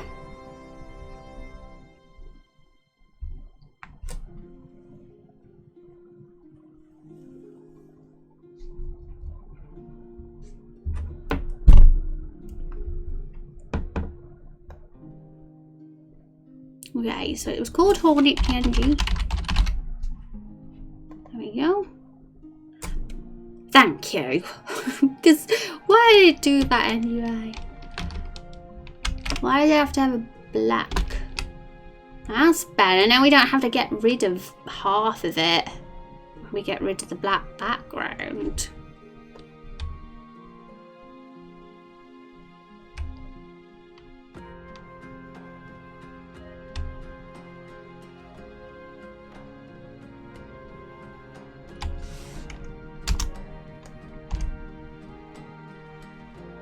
Hey. Okay, is that really the one? I think it's because we've reduced the size, haven't we? It's distorted it. Hang on.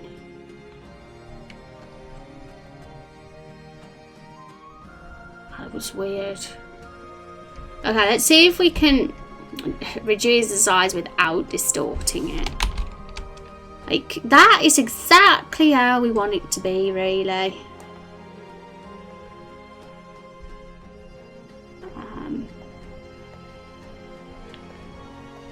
but for some reason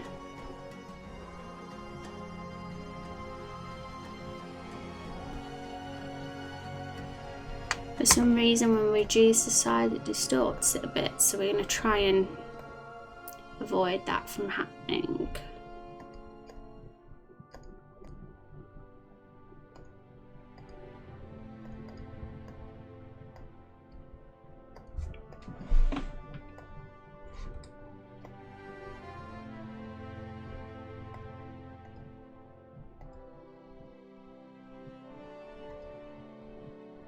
What's happened to his wings? Don't know his wings are meant to look like us.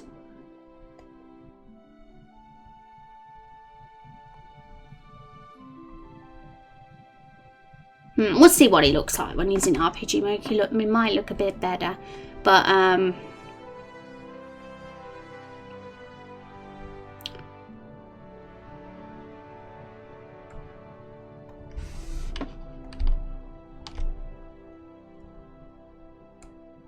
yeah, this is why it's sometimes better to make sure that the sprite is actually for RPG mode. This one obviously isn't, even though they said it was.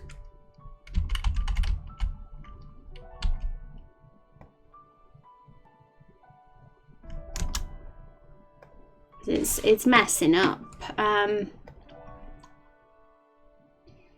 It's a shame because it could have been a good sprite. Go back.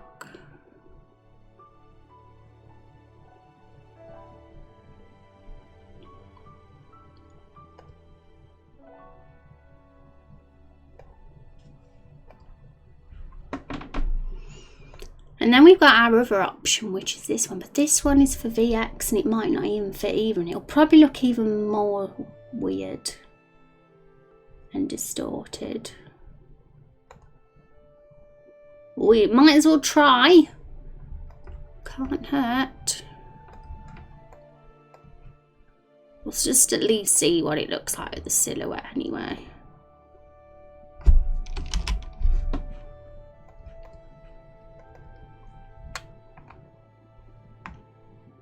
Just have it on another sprite sheet. Yeah, I suppose we could do that. I'm a bit concerned of its size. But I don't really have much experience with how RPG Maker and V sprites work. Will it reduce it? Because it is definitely a bit big. I wanted to keep them all on one sprite sheet and keep them the same size. That definitely looks like a human. This one here. It totally looks like a fairy girl. And I know we could get rid of the legs, but it'll probably look lame. So I think our best bet is to stick with that sprite, but somehow just try and make it work. I don't know what's up with the wings though. I don't know if they're meant to look like that. Seemed like they accidentally... I don't know.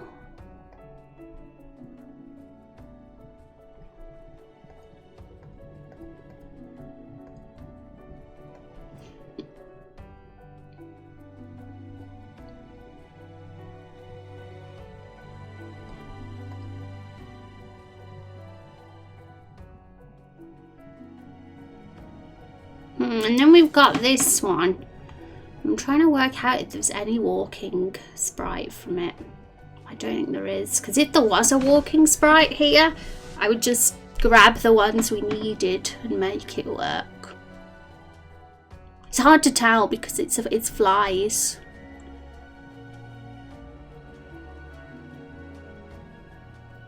It's not got legs, so I can't look at the legs to see if it's walking.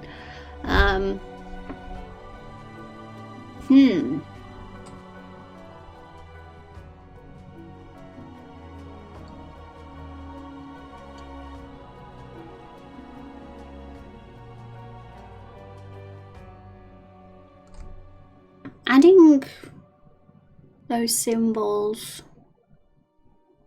Okay. Yeah. Because it would look weird, wouldn't it, if the bee was massive, like, and all the other enemies were tiny. The bee's not big, so I'm not even sure I'm happy with this sprite though. That's the thing, it looks weird, the wings. I don't think it might look good like that, but in silhouette form it lacks the, yeah. I still think this is the best bee. I like its wings. It just, is there any, do you believe any of these are like flying sprites that we could grab? Because I would totally just grab the ones we need and make it work, but it's really hard for me to tell. Like, what's that? Okay, it's really hard to tell if it's a flying sprite or not. I'm not very good with flying, telling what those animations are. It's a battler one, yeah, yeah. Yeah, and there's no more on Google. Is there any other insects we could like? Is there any other insects that look similar to bees? Because we can search for them, and if we make it into a silhouette, no one will tell that it's not a bee. You know what I mean? All it needs is the wings and like this little stinger thingy-majig, really. To be honest, you know, all it needs is to fly and have wings, insect wings. Wasp hornet. Okay, we'll Google those as well, guys. Because when we Google these sprites, sometimes you have to put the exact word in. We've still got the same ones coming up. That's a battle sprite. That's the one we tried but didn't look right. Yeah, so we're still getting, even putting wasp in, we're still getting the same assets.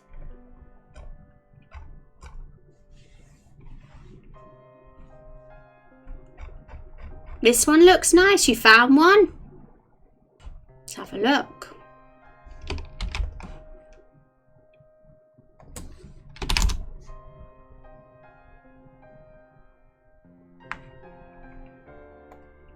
Ooh, that one at the bottom, yeah. That's perfect. And is this for MV? I recognise that name. Yeah, okay, this looks like it might be the one. So, if we can, do we have to download it properly like this, or can we just save image as? Oh, okay, save image as, let's see. I don't want to get my hopes up, but it looks good. How did you find that one, White? Well, I'm really curious. What did you Google to find it? Hornet? Did you put in RPG Maker Hornet? That was going to be our next search after Wasp. And if that's the case, then it just shows. Just thinking of other names can really help to find assets that are like hidden among the depths of the internet. Googling skills. I need to know them. Just search B Sprite Sheet RPG Maker. Oh, okay. So, what did I search before? So I put Sprite. I just put RPG Maker Wasp, but you put Sprite Sheet in. So being a little bit more specific, it seemed like that helped. Have to remember that tip for next time. Okay, here we go. So hopefully this one will fit in perfectly.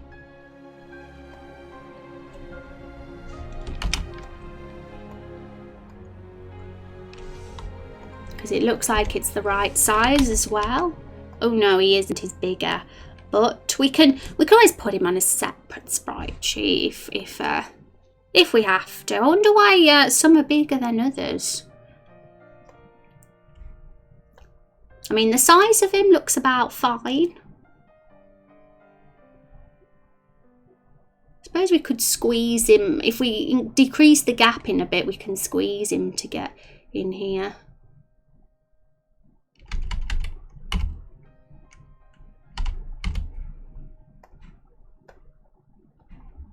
See if that works. There's a bit of spacing, isn't there, with him? Anyway, you can't say. I'm sorry, guys. I've got Photoshop up for you all. All this multitasking and switching between windows, eh? And one thing I'm worried about doing this is I'm worried about ruining it. So I've got to be very careful that I don't change the position into something I shouldn't, because the animation will look weird if I do that.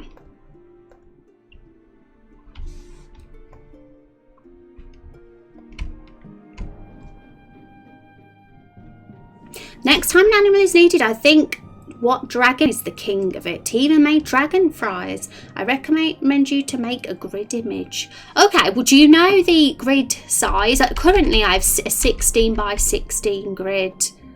Maybe 32 by 32 is what I need if I double it. I'm not sure, maybe I'm wrong.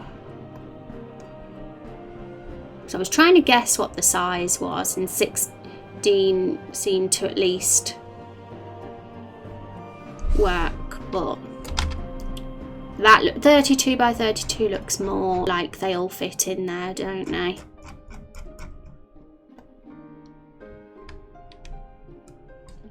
$48 by 48, yeah, that's what it is for RPG Maker, but it's Photoshop seemed weird, you know.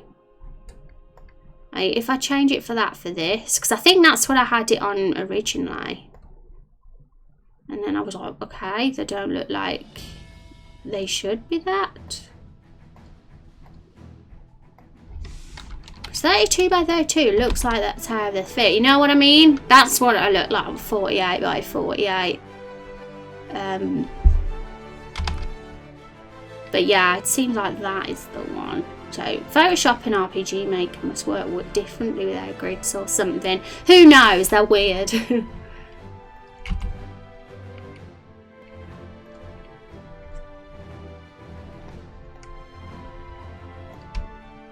But yeah, we'll just do it so they are centered. I'm not going to change their vertical position because I'll ruin the animation. But I'm going to just make sure they're all squashed together a bit more. Okay, so I do have to change their vertical position. But we'll drag them all together. There we go. I think that's right.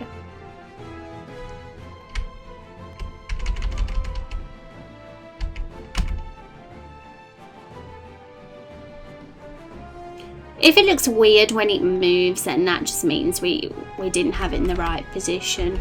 We'll just have to change it a bit. So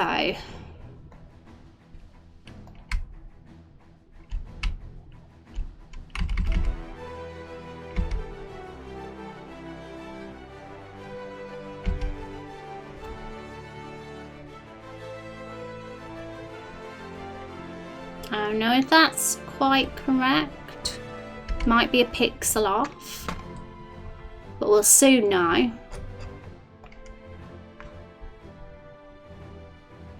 I remember you got the plans from ESA's collection. Made the sheet 32, which is totally fine. Okay. Oh, you've got a good memory then if you remember that, because I don't. But as long as it works, you know. They seem to be looking fine when they're in RPG Maker, so I guess we'll just have to stick to this standard format from now on, as long as it's not too much work for us, right? But I mean, we could, like, say, make a separate sprite sheet, but I just really like the idea of having the enemies together on the same one, just to keep things tidier. But it's not essential, and if we struggle, I'll just start making separate sprite sheets.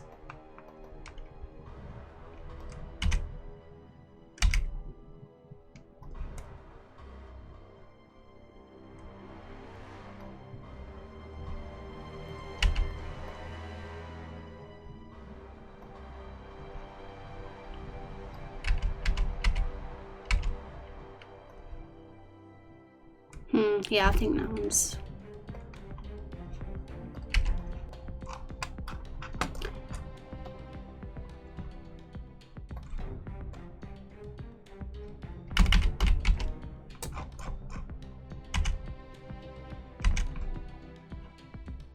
Right. Nearly done. I'm glad we found this guy. We're still going to turn him into a silhouette though. But I'm pretty confident he's going to look good. You know when you just know.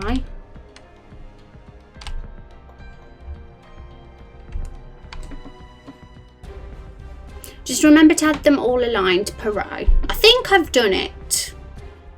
I think I've got it right, but if I might be a pixel off with this, and if I am, we'll soon know when it's flying because it'll be all weird, the animation. But okay.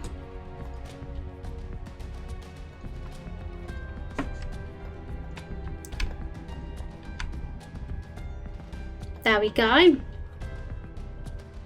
Basically a flying creature that has thingamajigs. It has a little stinger, which I'm not sure we're going to see that if it's walking vertically. But you know, it's a bee. It's a bee, so we'll have him. Let's save. A jitterbug. That's clever. That's clever, Max.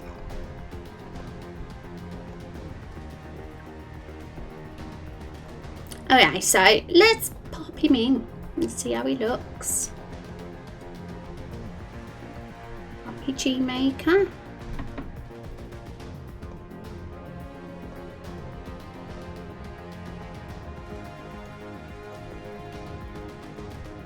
Okay, so it hasn't updated yet.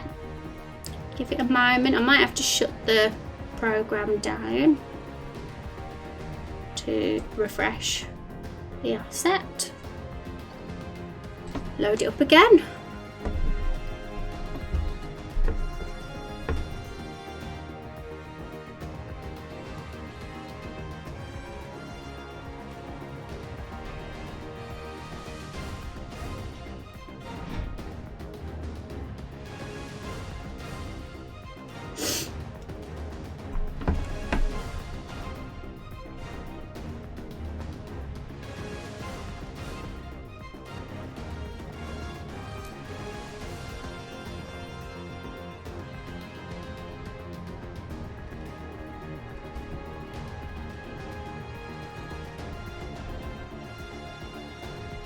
Okay, so we'll see how it looks. We'll test it right now. The flower looked fine.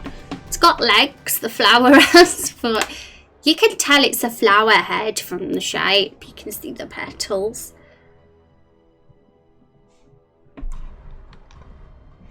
Let's test.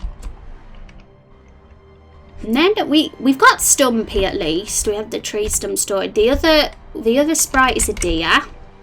I don't think did we find the deer sprite, guys? Can't remember if we did. So we need a deer sprite. We've got this tree stump. And the other one's the big tree. So we need a big tree as well. I think those are all our enemies then. There's 7 of them, right? I'll have to double check that we've not missed any out, but I think that is them.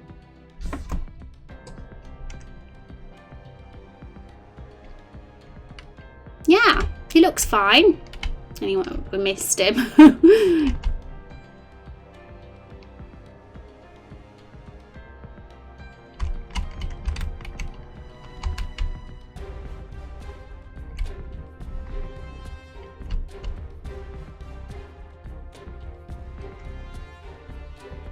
Might want to make him a little bit more pointy, because we are looking at him on his vertical walking path, not his horizontal one.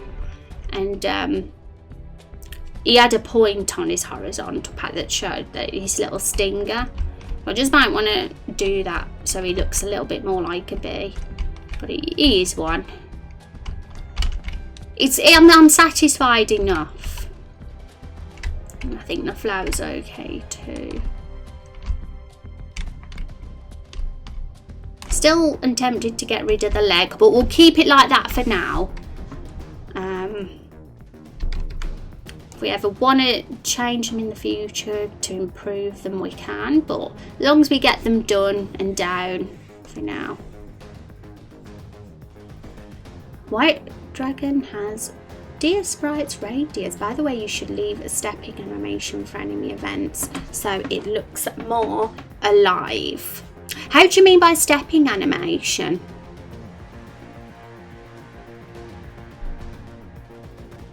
I'm curious now. Am I missing something?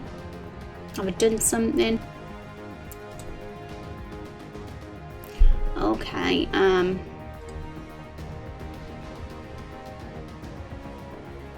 alright, so what was I gonna do? Yep,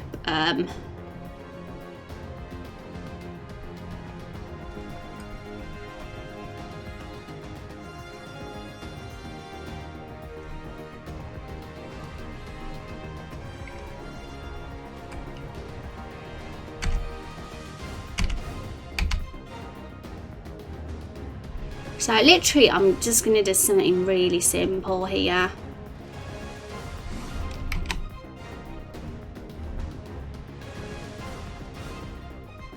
Hey. To get rid of the grid, I think. Yeah, because it was snapping to grid.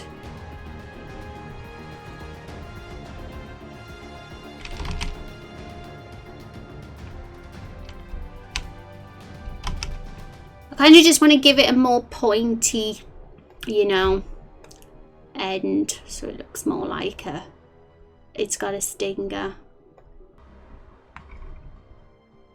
You can see it from the side, but not from the front or back.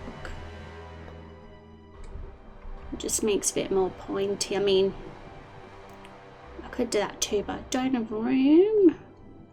I do like it like that, actually, if we give it a bit more. But one's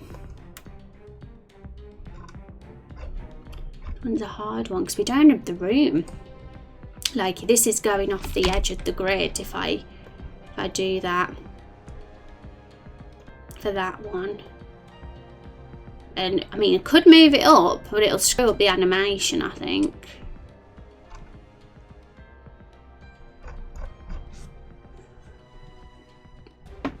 Okay, there's a little option below the sprite window. You tick it in and it will do the stepping animation while standing. Yeah, the event window below where you set the image. Okay, I'll have a little look at that when we go back into the sprite then. Did I have it wrong then?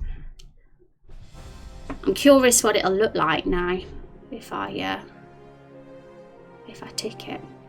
How much better it'll look. So I just want to give, yeah, what I might just try to, what I'm going to do, hang on, that's 3, that's 6. So if I move this guy up,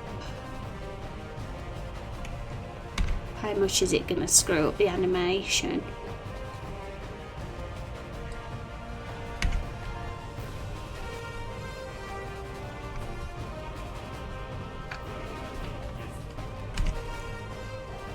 We'll see. I just like that point, you know.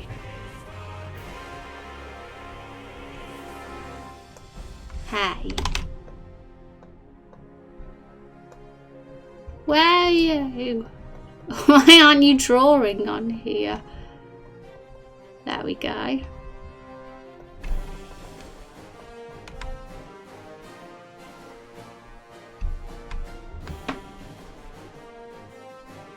So, I mean, it couldn't be better, I guess, but I feel like it's better than before just because it gives it the stinger. So we'll save it. Done. And we'll tick that step in animation. So what's it do then? What's it say?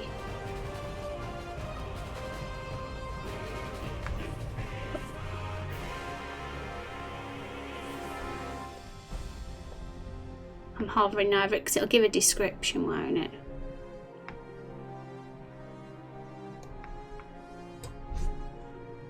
Stepping. Turn to the animation when the character is not moving. Okay. So that's the only thing I need to tick. Nothing else. And will it change it drastically or only when it's not moving?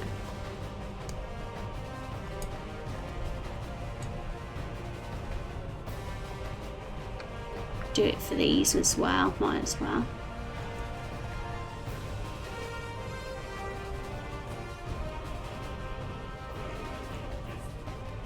Save. Has the asset changed? Probably not. Probably hasn't updated it yet. Shows it's update. No, it isn't updated.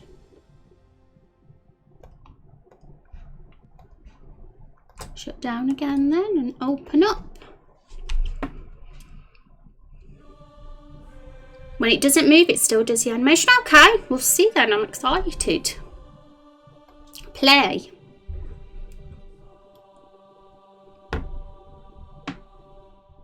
Today's gone super fast, even more than usual. It always does go fast, but wow. And I wanted to do all the sprites today in this stream. I haven't even finished screen 2 yet.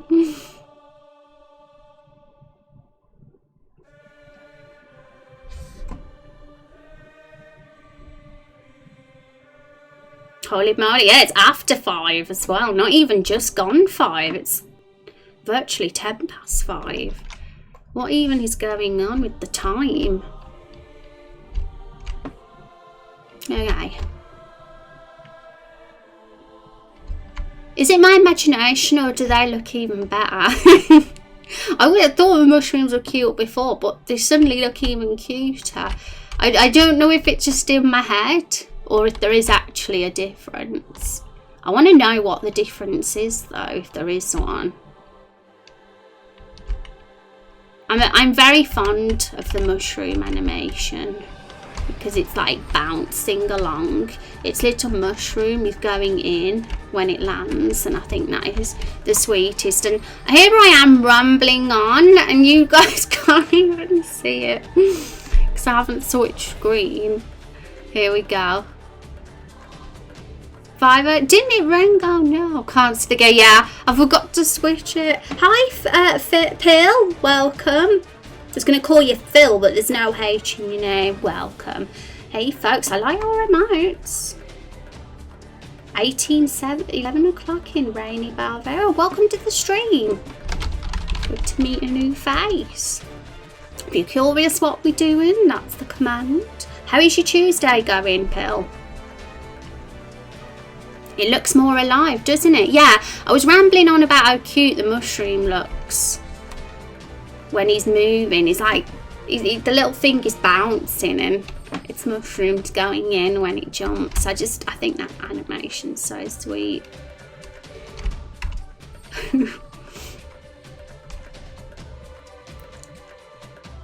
Yeah. I think I know what you mean. I can't even figure out what the difference is, but there just seems to be something different, and I need to change that because that's annoying. I don't want people to go back to the other screen if they go up, do you know what I mean?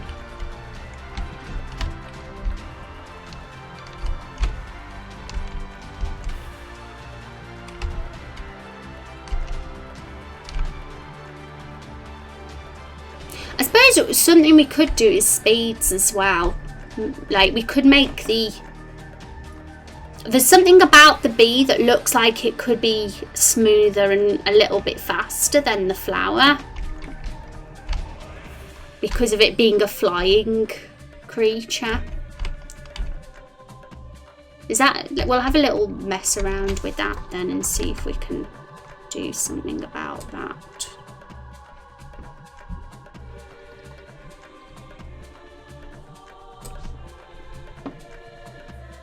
It's easy peasy piece of cake in German, is it? That's awesome. I love easy peasy and piece of cake. They're cute phrases. Have I pronounced it right? I've called you Pill, but don't know if that's the right pronunciation. I was saying earlier in the stream how I'm not very good at languages. By the way, are their movements set to random? We'll have a little look. So I actually have them on a custom path, which is here we go, I'll show you. It's on, I've just got the move up, move down, and reason for that is in case they get stuck somewhere. Because if they're on a random route, I'd get worried I don't know, you know what I mean? They might get lost or behind a tree somewhere. So, I don't know. That was just so I was a bit worried about having them on a random route. But do you think random's better? So just the risk of them getting lost or stuck somewhere, I guess, that put me off putting it on that. It's Pile. Have I said it right now? Random would defo be better.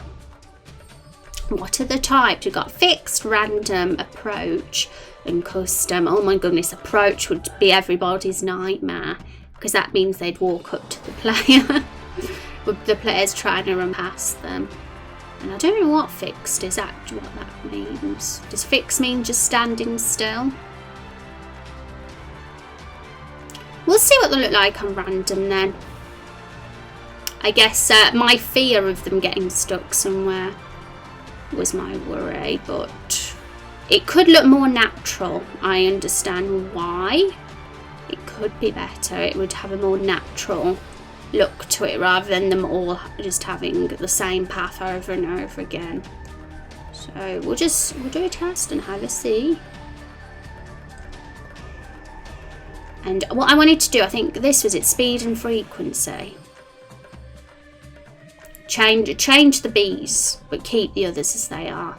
Just because it's a flying creature, and I want to give it that impression that it's gliding through the sky, rather than being like you know what I mean, like stepping. So we'll see if we can do that. Just change these ones to random as well.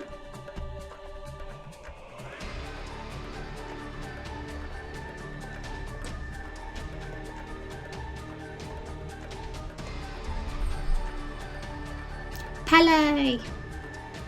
The volcano god? Is that a volcano god? No, badass. We got to definitely have a volcano dungeon in this game one day.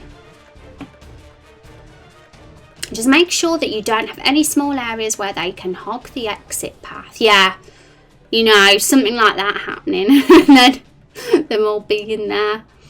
Also, you can make it check for distance, and if player is close enough, they'll start chasing the player. Probably would need a plug-in. Unsure, I'll check if you want. Might as well have a look. I mean, that could annoy some players. They might think, don't want them chasing me. But again, it does add realism that they'd be spotted. But it's not like vital, but it would be pretty cool, pretty neat.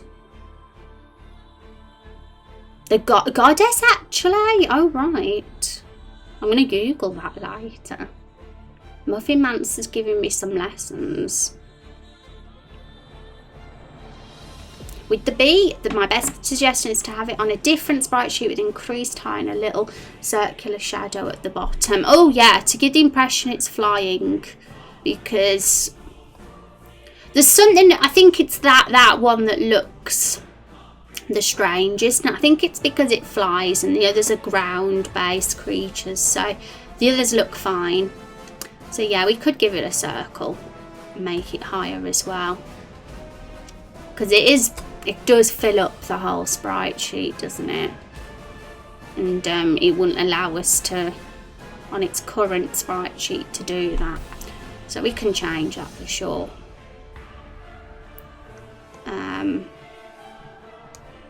If it was put on highest frequency, would that create a smoother... I'll experiment. Higher for that one and highest for this one. Oh no, normal, that's it.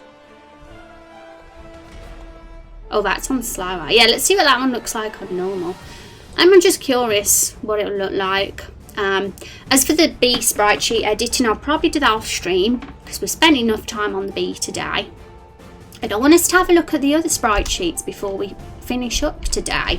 We got a deer to get and we've got a tree to get, and I think we've already got Stumpy, the stump, so he's fine. I think those are the only ones. I think it's just those 7, but I will have to double check. And then all I have to do then is make sure all their switches are set correctly and their enemy indicators on the map. That shouldn't be too bad at all. Now I know what to do. Pele. Ooh. dare I say Pelly.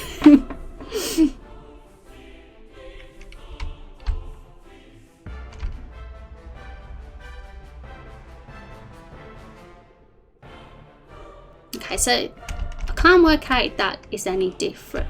That one's super fast. Whoa, he's like a frigging bat, that one is. I definitely feel like, do you guys in agreement that the bee should be faster than the flower? I think so. Just because it's flying. But yeah, we'll add a little circle at the bottom as well. I'll have to make a note of that so I don't forget.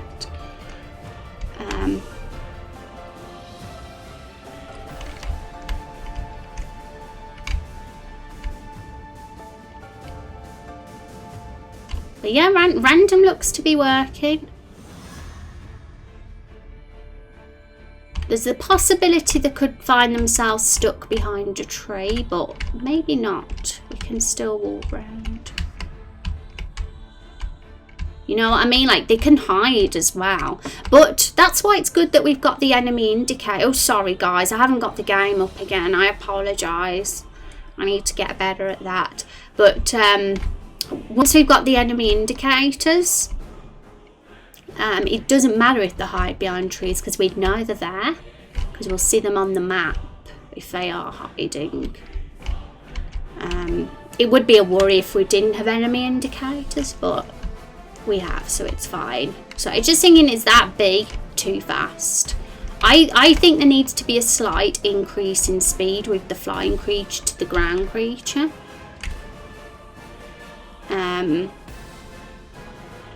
For sure.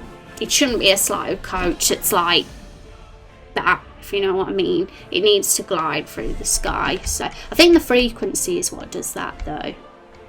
I'll just have a mess about with that and see what works best. Cooking dinner, lurking like a boss. Thank you so much for the lurk. I appreciate that. Look at that cute fox. And if you are a lurker, I'll let you know that you can collect raindrops if you lurk, and getting 500 of them allows you to be a character in our game. Also, I think I've got it set at the moment, so if the enemy walks into you, the battle doesn't happen. Oh no, that's because I haven't even set the battle yet. That's why there isn't any battle encounters yet. Silly me. Ooh, 20 raindrops. Not bad, Muffin.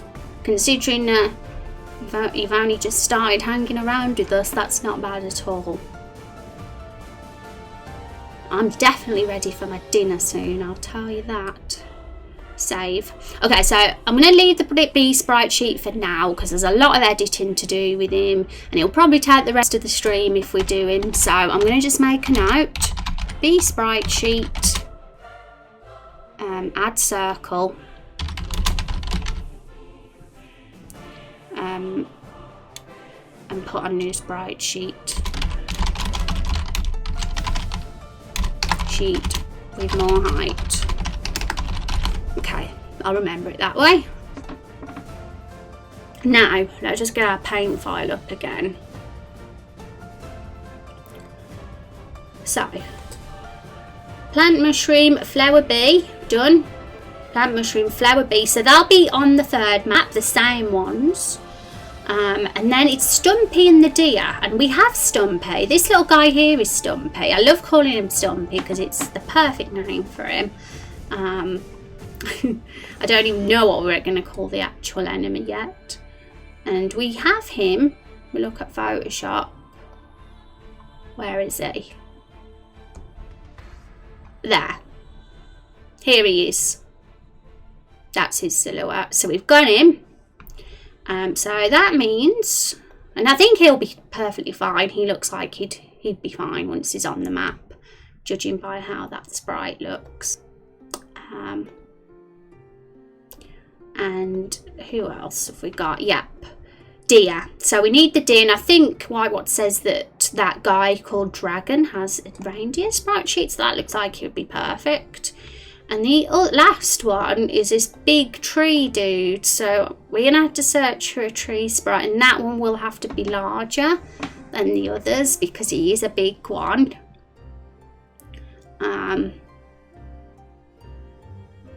Even the deer could get away with being a bit of a larger sprite as well. I want to kind of keep the realism.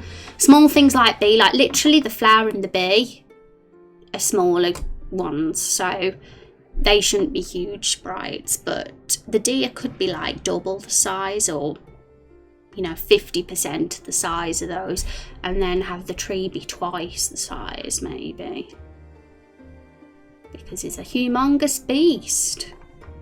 And then yeah, all we need, once we've got the sprites and they're working and looking good on the map and organised and laid out, then it's just doing the little boring bits like setting up the switches, and then we basically got it. We've got to just do their battle encounters after that and get the skills working and make the battles fun. So Silent Haven then. Gwef, thank you for the follow. Have I said your name right? I hope so. Welcome to the stream. It's good to meet you. Hey Rez, are the character submissions editable? Could I submit and edit later? I don't actually think they are editable, I tried to look for a way to do that, but I'm unsure that once you submit you can edit them. So unless there's a way to do it that I'm not sure of, I will definitely change the settings to make them editable if there's a chance, if I can do that, but I'm just not sure how to with Google Docs. But yeah, I'd recommend at the moment to not submit a character form until you 100% know what you want, just in case you can't edit it, because yeah, I'm definitely not sure you can. Thank you, Gwef. Thank you. I'm from England, and if you want to see what we're up to, Gwef, this is our project. And hi Rex, how is the enemy crane going? My sentient trying to yeah, don't worry, I knew what you meant. It's going good. We've just been placing everything on the maps today, Rex.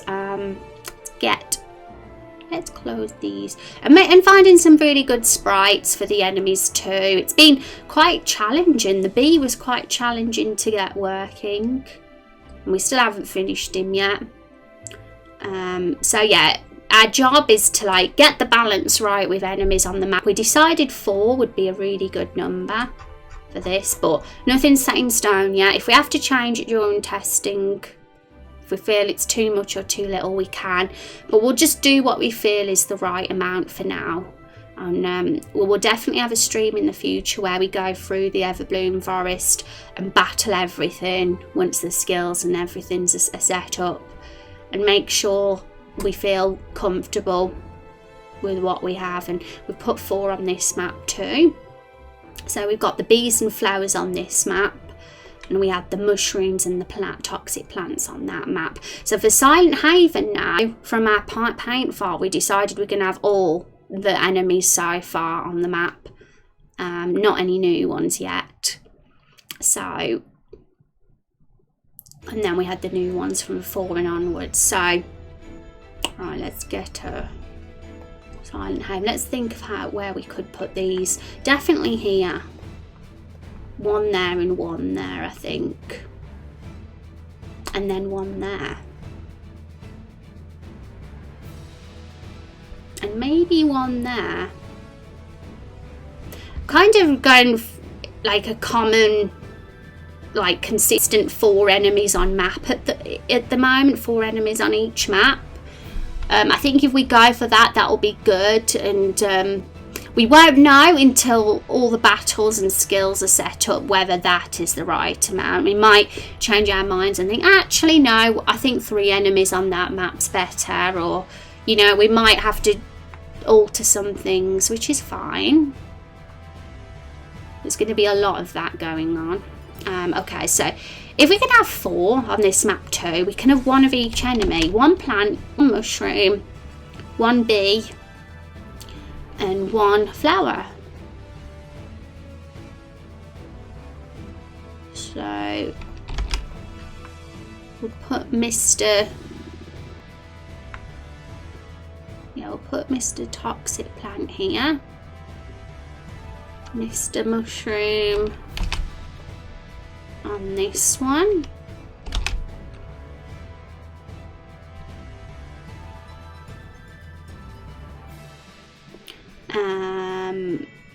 The bee could go there, and the flower could go here. I want to try and spread them out as well, because nobody wants too many enemies together, do they? That's cruel, especially on the first dungeon. Thank you, Pluto Nan, for the follow. What a funny name that is. I like it. Pluto Nan. Thank you for the follow. Okay, flower. Still not sure if I like the flower's got legs, but I might edit it and just see how that looks too. Yeah, we'll put him there. He might cross the bridge. We'll put this guy a bit more in the middle, I'd say. We'll put the mushroom there. And then if we put the bee there, they'll nicely be spread out then. If you got any feedback, guys, then definitely let me know if you feel like it would be good to have a certain setup that could work and make things interesting. Definitely up for hearing that too. But I'm just using my basic knowledge of how we could have it. So I put the bee there, and it's like completely optional to go these ways. There's no, like, the standard path is down here and across the bridge. But what I think would be good is if I have some treasures here, like an incentive for the player to fight those enemies and go there. That's completely optional.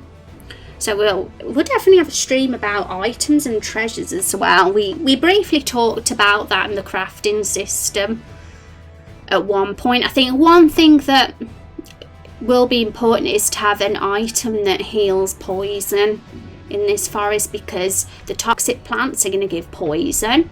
That is one skill that they're going to have. Is it Abominable Spit? Yeah, adds poison to the target. Yeah. And I don't think there's any other status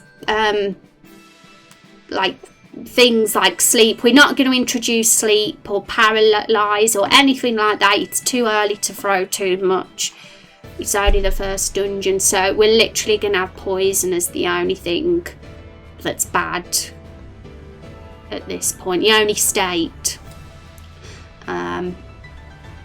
So there will be items around on the ground that heal poison. I think that will be helpful for players, because nobody wants to be poisoned.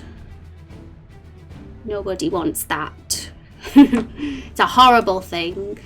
So we just put plenty of those around, but not too many, but enough. So again, we'll have to experiment and see. Hey Rose, what's that text that goes right below the character portraits in the character sheet? Is it anything else you would like to tell us about yourself? Ooh, let me have a peek at a character sheet just to remind myself. Right.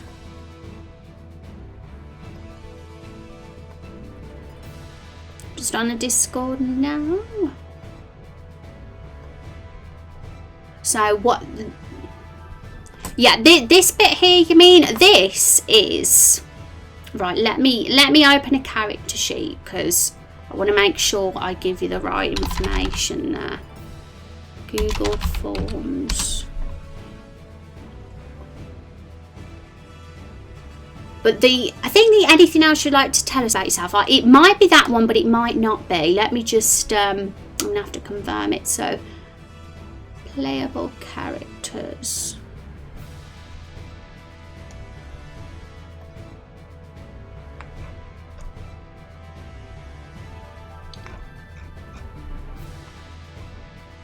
Yeah. No, it's this one. Tell us more about your goal. That's the one. The one at the bottom, I think you're referring to, which is anything else you would like to tell us about yourself. That one goes here at right at the end. So basically, if you don't fill in any goal, that's fine. You'll just have a blank section here with just your portrait. And if you choose to fill in that one instead, anything else would you like to tell us about yourself, then it'll all go there in all this text section at the bottom. It doesn't really matter, in all honesty. It'll all be on the sheet, and that's the main thing. But if you do like the idea of text there, then it is the one higher up, because it is kind of in the same order. I do the sheet in the order that the form is. So all the stuff like talking about goals is higher up on the sheet, right here. And then it talks about the emotional disposition and etc. all goes after. And then all the later questions in the form, the ones that come last, are all at the bottom. So if you think of it like that, then that will hopefully make sense. And then appearance, that doesn't go in the form. That is, I just use the appearance just basically to create your character and to help me know what to do in the generator. But none of that info goes in the form. But yeah, how close are you to the 500 white watt? I'm super curious. Okay. So save. We've got the sprites there that we all need. So the first 3 screens are planned out, basically. So last 3, Stumpy. Let's get Stumpy out. We've already got him, so is the enemy? Here he is. Does he have legs, Stumpy, or arms? He does, he has arms. Bless him. So yeah, that is like literally the perfect sprite for Stumpy. Couldn't have had a better one. So, Tall Stone Mountain, number 4. It's Stumpy and the deer. So, I think Tall Stone Mountain could just have the 2 sprites on here. I don't think we need 4 on this map. It's a smaller one. It's not as large of an area as the first 3. So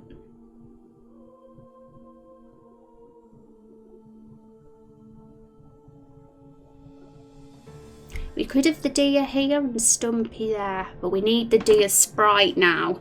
Let's go find it. Let's see if I can find the one that White What meant. Ooh, you've got them now. That's awesome. And welcome back, Muffin Man. So sorry about your PC. I hope it behaves itself. So that means you can fill your character in whenever you want. I mean, Kung can as well. Kung has enough as well now. So no rush at all, guys. Even if you've hit the 500, don't feel you have to fill it in yet. If you want to wait a bit, you're still unsure, you can wait. There's no rush at all. Just fill it in whenever.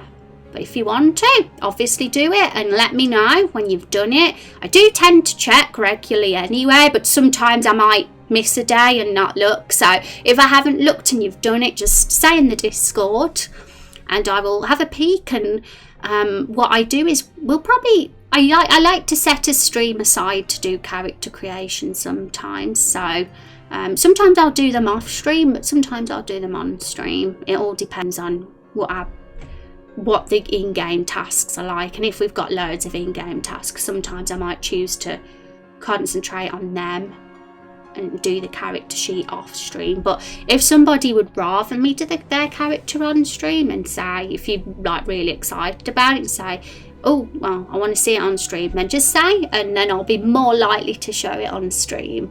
But say if you're not bothered, then I'll do it off stream. Yay. Look at you, Akira. Yeah, guys, like we got gifted subs today. A bunch of you did. So those of you that have got gifted them, you'll be getting raindrops like nobody's business. I think Muffin Man is one of those. So Muffin Man. So 45. This is nice. Oh my god, might be in the top 10 at this rate, Akira. Do I write in first person, or can I do it? No, do it however you want. I tend to change it to first person when I do the character sheet, so I can keep the voice the same. But there has been people that have written them in third person, and all I've done is changed it to first. So first, I'd say first if you want me to do less work. But if you'd rather do it in third, that's fine too. But I will be changing it to first, just so you know.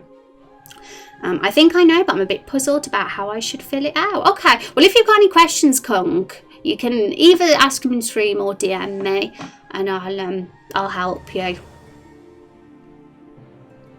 Your choice. Neat. Yeah, but it's been very 50-50. Some people have written them in first person, and others have written in third. So, yeah, it's whatever you want. Filled out 2 times, but it doesn't match the character I thought about, but I'm not sure if the character I'm thinking about is possible at all. Oh my goodness, Muffin Mancer, what is this? Continuing the gift sub? What does that even mean? What does continuing the gift sub mean? Didn't you just get gifted it today? I'm confused. But yeah, if you're not sure if it's possible, I'll confirm whether it is or not if you ask me. If you'd rather send me a message on Discord, you can do. And I'll find out for you, Kung. I almost forgot. What's it mean? What does continuing the gifts mean, guys? I'm such a noob. What does it mean? Alright, I'll write in first. Yay! If you need some idea, tell us and I'm sure we can help you. Yay! Okay, so let's look for this deer sprite before we have to finish up today.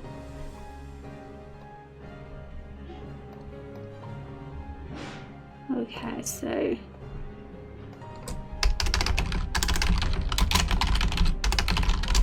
deer sprite sheet. Ooh! Oh my goodness. Is this the one? I want to have a look, make sure that I've got all the best deer possible. That's gorgeous. I mean, it's definitely a walking sprite. So, what's that? Yeah, that's a tiny deer, that one is.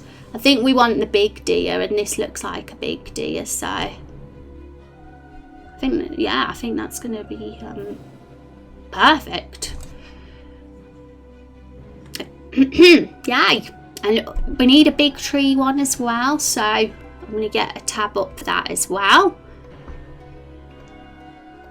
Hopefully we can find a big tree sprite. Hopefully that won't be too much trouble. But there's not many living trees. Maybe there won't be.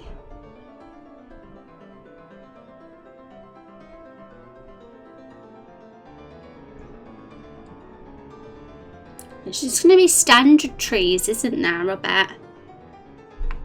Oh, does he have arms, this tree? He doesn't. He's just a tree with a face, but we're not going to see his face on the silhouette.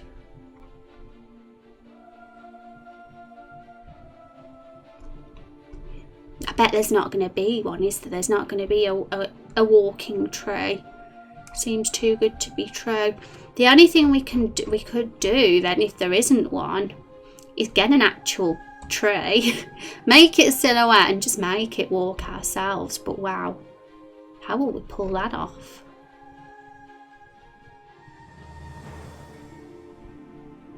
I'm not an animator, but we could try.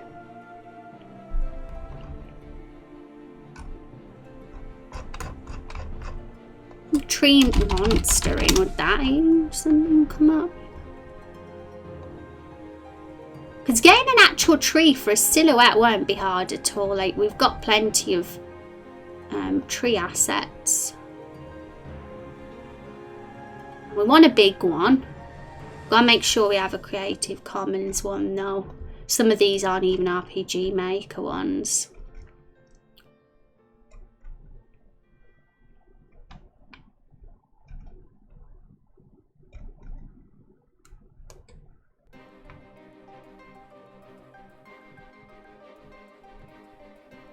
Maybe tree monster. Ooh, I said what the Finmancer did. Make a tall stumpy with leaves. Ooh. See, if the question is what's going to be harder, doing that or just making a normal non-walking tree a silhouette? Something we could do, like, actually I've got a plan. Like, this is Stumpy here. This is Stumpy. What we could do is get a tree, make it a silhouette, and use Stumpy's base. Like, merge them. Like, literally use Stumpy and put a tree on top of him. Just a tree asset. And it will, like, walk just like Stumpy does then. And it'll animate. How does that plan sound? I role-playing well. I might exaggerate the character. Make them whatever you want them to be. Have whatever character you want. It's a way for you guys to express yourselves when you make your character. So, you know, you can have them be whatever you want. That's what I'm thinking too. What? Take my alter ego and wow into this. Yeah, totally do it. Do whoever relates to you the most as sort of character. That's why I made my character a vampire. A misunderstood vampire. I have about 7 generations worth of characters from my WoW. Where's main? Ooh. You guys I'm really interested to see who these are then. If you can't do boundaries, I can create one with your character. Just tell me and I'll help you. What do you mean by boundaries, Akira? What's your character, by the way? How do you like to be called? Me? Rose. If you mean me, that is. You might be talking to somebody in chat. But my character, let's get my character's character sheet up for folks that haven't seen it yet. If you want to look, guys, they're all on the Discord. We have a Raindrop Chronicles section on our Discord. And characters places is the section you need to look if you want to know about characters and lore. Once Everbloom Forest and Lakefall and the lore has all been decided, I will be doing a sort of graphic for those as well. It might not be as detailed as the character sheets, but it'll be a graphic that just explains the areas, just so people can get knowledgeable about the places in the game. So me, this is my character. She's a vampire. She's got a scar across her face. She used to be a human. She was transformed into a vampire through magic, sorcery. So she's kind of on a quest to find out why that happened. But the problem is she is feral. She's not like one of these vampires that are badass and powerful. She's literally a beast. She can't even speak. So she's going to be an interesting character because the rest of the party aren't really going to be able to communicate with her properly. But I think that's cool. I like that. She's different. She's not your typical female heroine. She's going to go through a journey. And yeah, she's very misunderstood because people like don't treat her right. They treat her like an animal and don't even think she's sentient, but she can understand absolutely everything, but she just can't communicate it. So yeah, she's awesome. And she's here as well. She's walking across. And our stream avatar thingy. So is Akira and Rex as well. Boundaries, a certain limit with powers. Oh, okay. Akira knows more than me. To be simple, it's the limit between a balanced character and an OP character. Yeah, Akira's very good at all this. He's basically really took control of his character, and he's already written up his quest line and everything. Even though we're not even going to meet Akira's character for a while, he's still got it all there ready.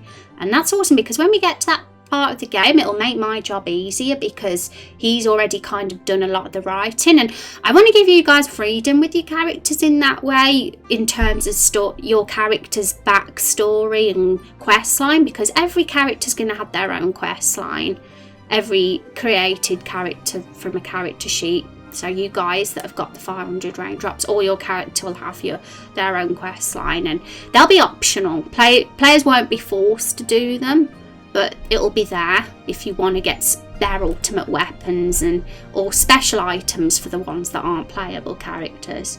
And yeah, it'll be awesome, like if you had like some idea about what that quest line would be. But even if you don't, that's cool too, because me and the community will decide then on polls. So yay. Have you made any commercial games before this? Good question, Geff. No, this is my first attempt. So when episode 1 gets released, it's my first real game. And I did it in the past. I was part of like an indie duo like in 2015, or was it 16? 2015, 2016, working on a game. But it had to get cancelled, unfortunately, and so that never happened. But so this is my next attempt at doing something. Hooray. And this time it will be available, and it will actually be something I've made, and not something I can say I nearly made but didn't. Hey, I'm back. Hi, True Baldy. Welcome back. How you doing? It's good to see you again. Since you give your freedom to our character, I use the opportunity to develop Legion because I love character design and development. Yeah, and it's fine. I like you've gone the furthest. Like some people have just filled in the character sheet, but they've left a lot of mystery about our character, and that's fine too. I don't want to pressure people to know everything about their character. So you just do however much or however little you want when it comes to your characters. And yeah, so we're going to have some more character sheets soon in the coming weeks, it seems. I'm excited to add them. I've still got to add some to our Google Forms as well, the newest ones. And Kindled saw her character and she liked it, so I've got to put Kindled's character. She'll be here in the allies section. Yay. Oh, so guys, I think... right, we've got the sprites we need. We have the deer sprite. Where is it? Here it is. I'll make sure I don't lose that. And for Stumpy, the tree, we says we're going to use Stumpy's base to make him work, and just stick a tree on top of him, and that will be how we get this guy as a sprite on the map. And then that's all our 7 sprites done then. So there's still a bit for me to do. It's not done yet, but at least we've made progress and we have some idea after today's stream. And we've got important things coming up. We've still got to have some time dedicated to thinking of skills for some of the enemies and for the player as well. And of course writing the first main quest as well. And then after that, the very first boss of the dungeon too. So that'll be fun.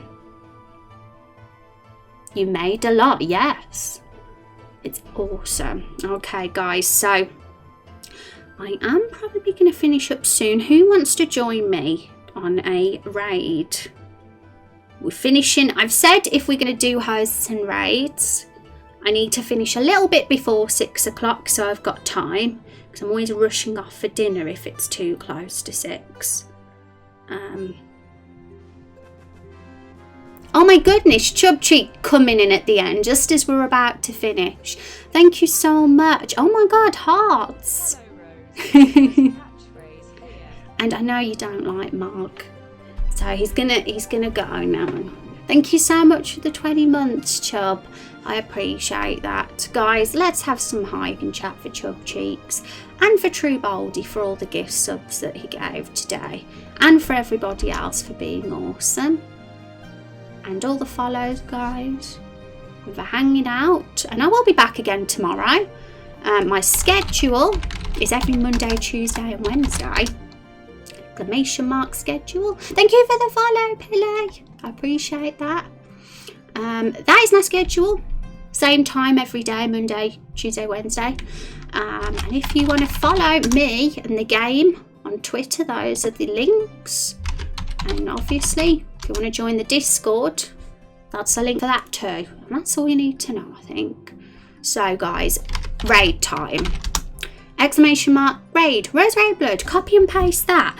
Oh my goodness, who are we going to say hi to today though? Right, I think I know who we're going to say hi to. There's not that many people online on my list today, but I think we should say hi to Inochi Fantasy because it's been a while. She loves RPGs too, and it's her last stream for a while because she's going to Japan. So let's say hi to her. Right guys, so I hope you've copied and pasted that raid command, and let's do this right because I am not very used to doing this command. Haven't done it much, so there we go. I will see you guys tomorrow. Thank you so much for hanging out. You're the best, guys. Oops, wrong screen. Take care.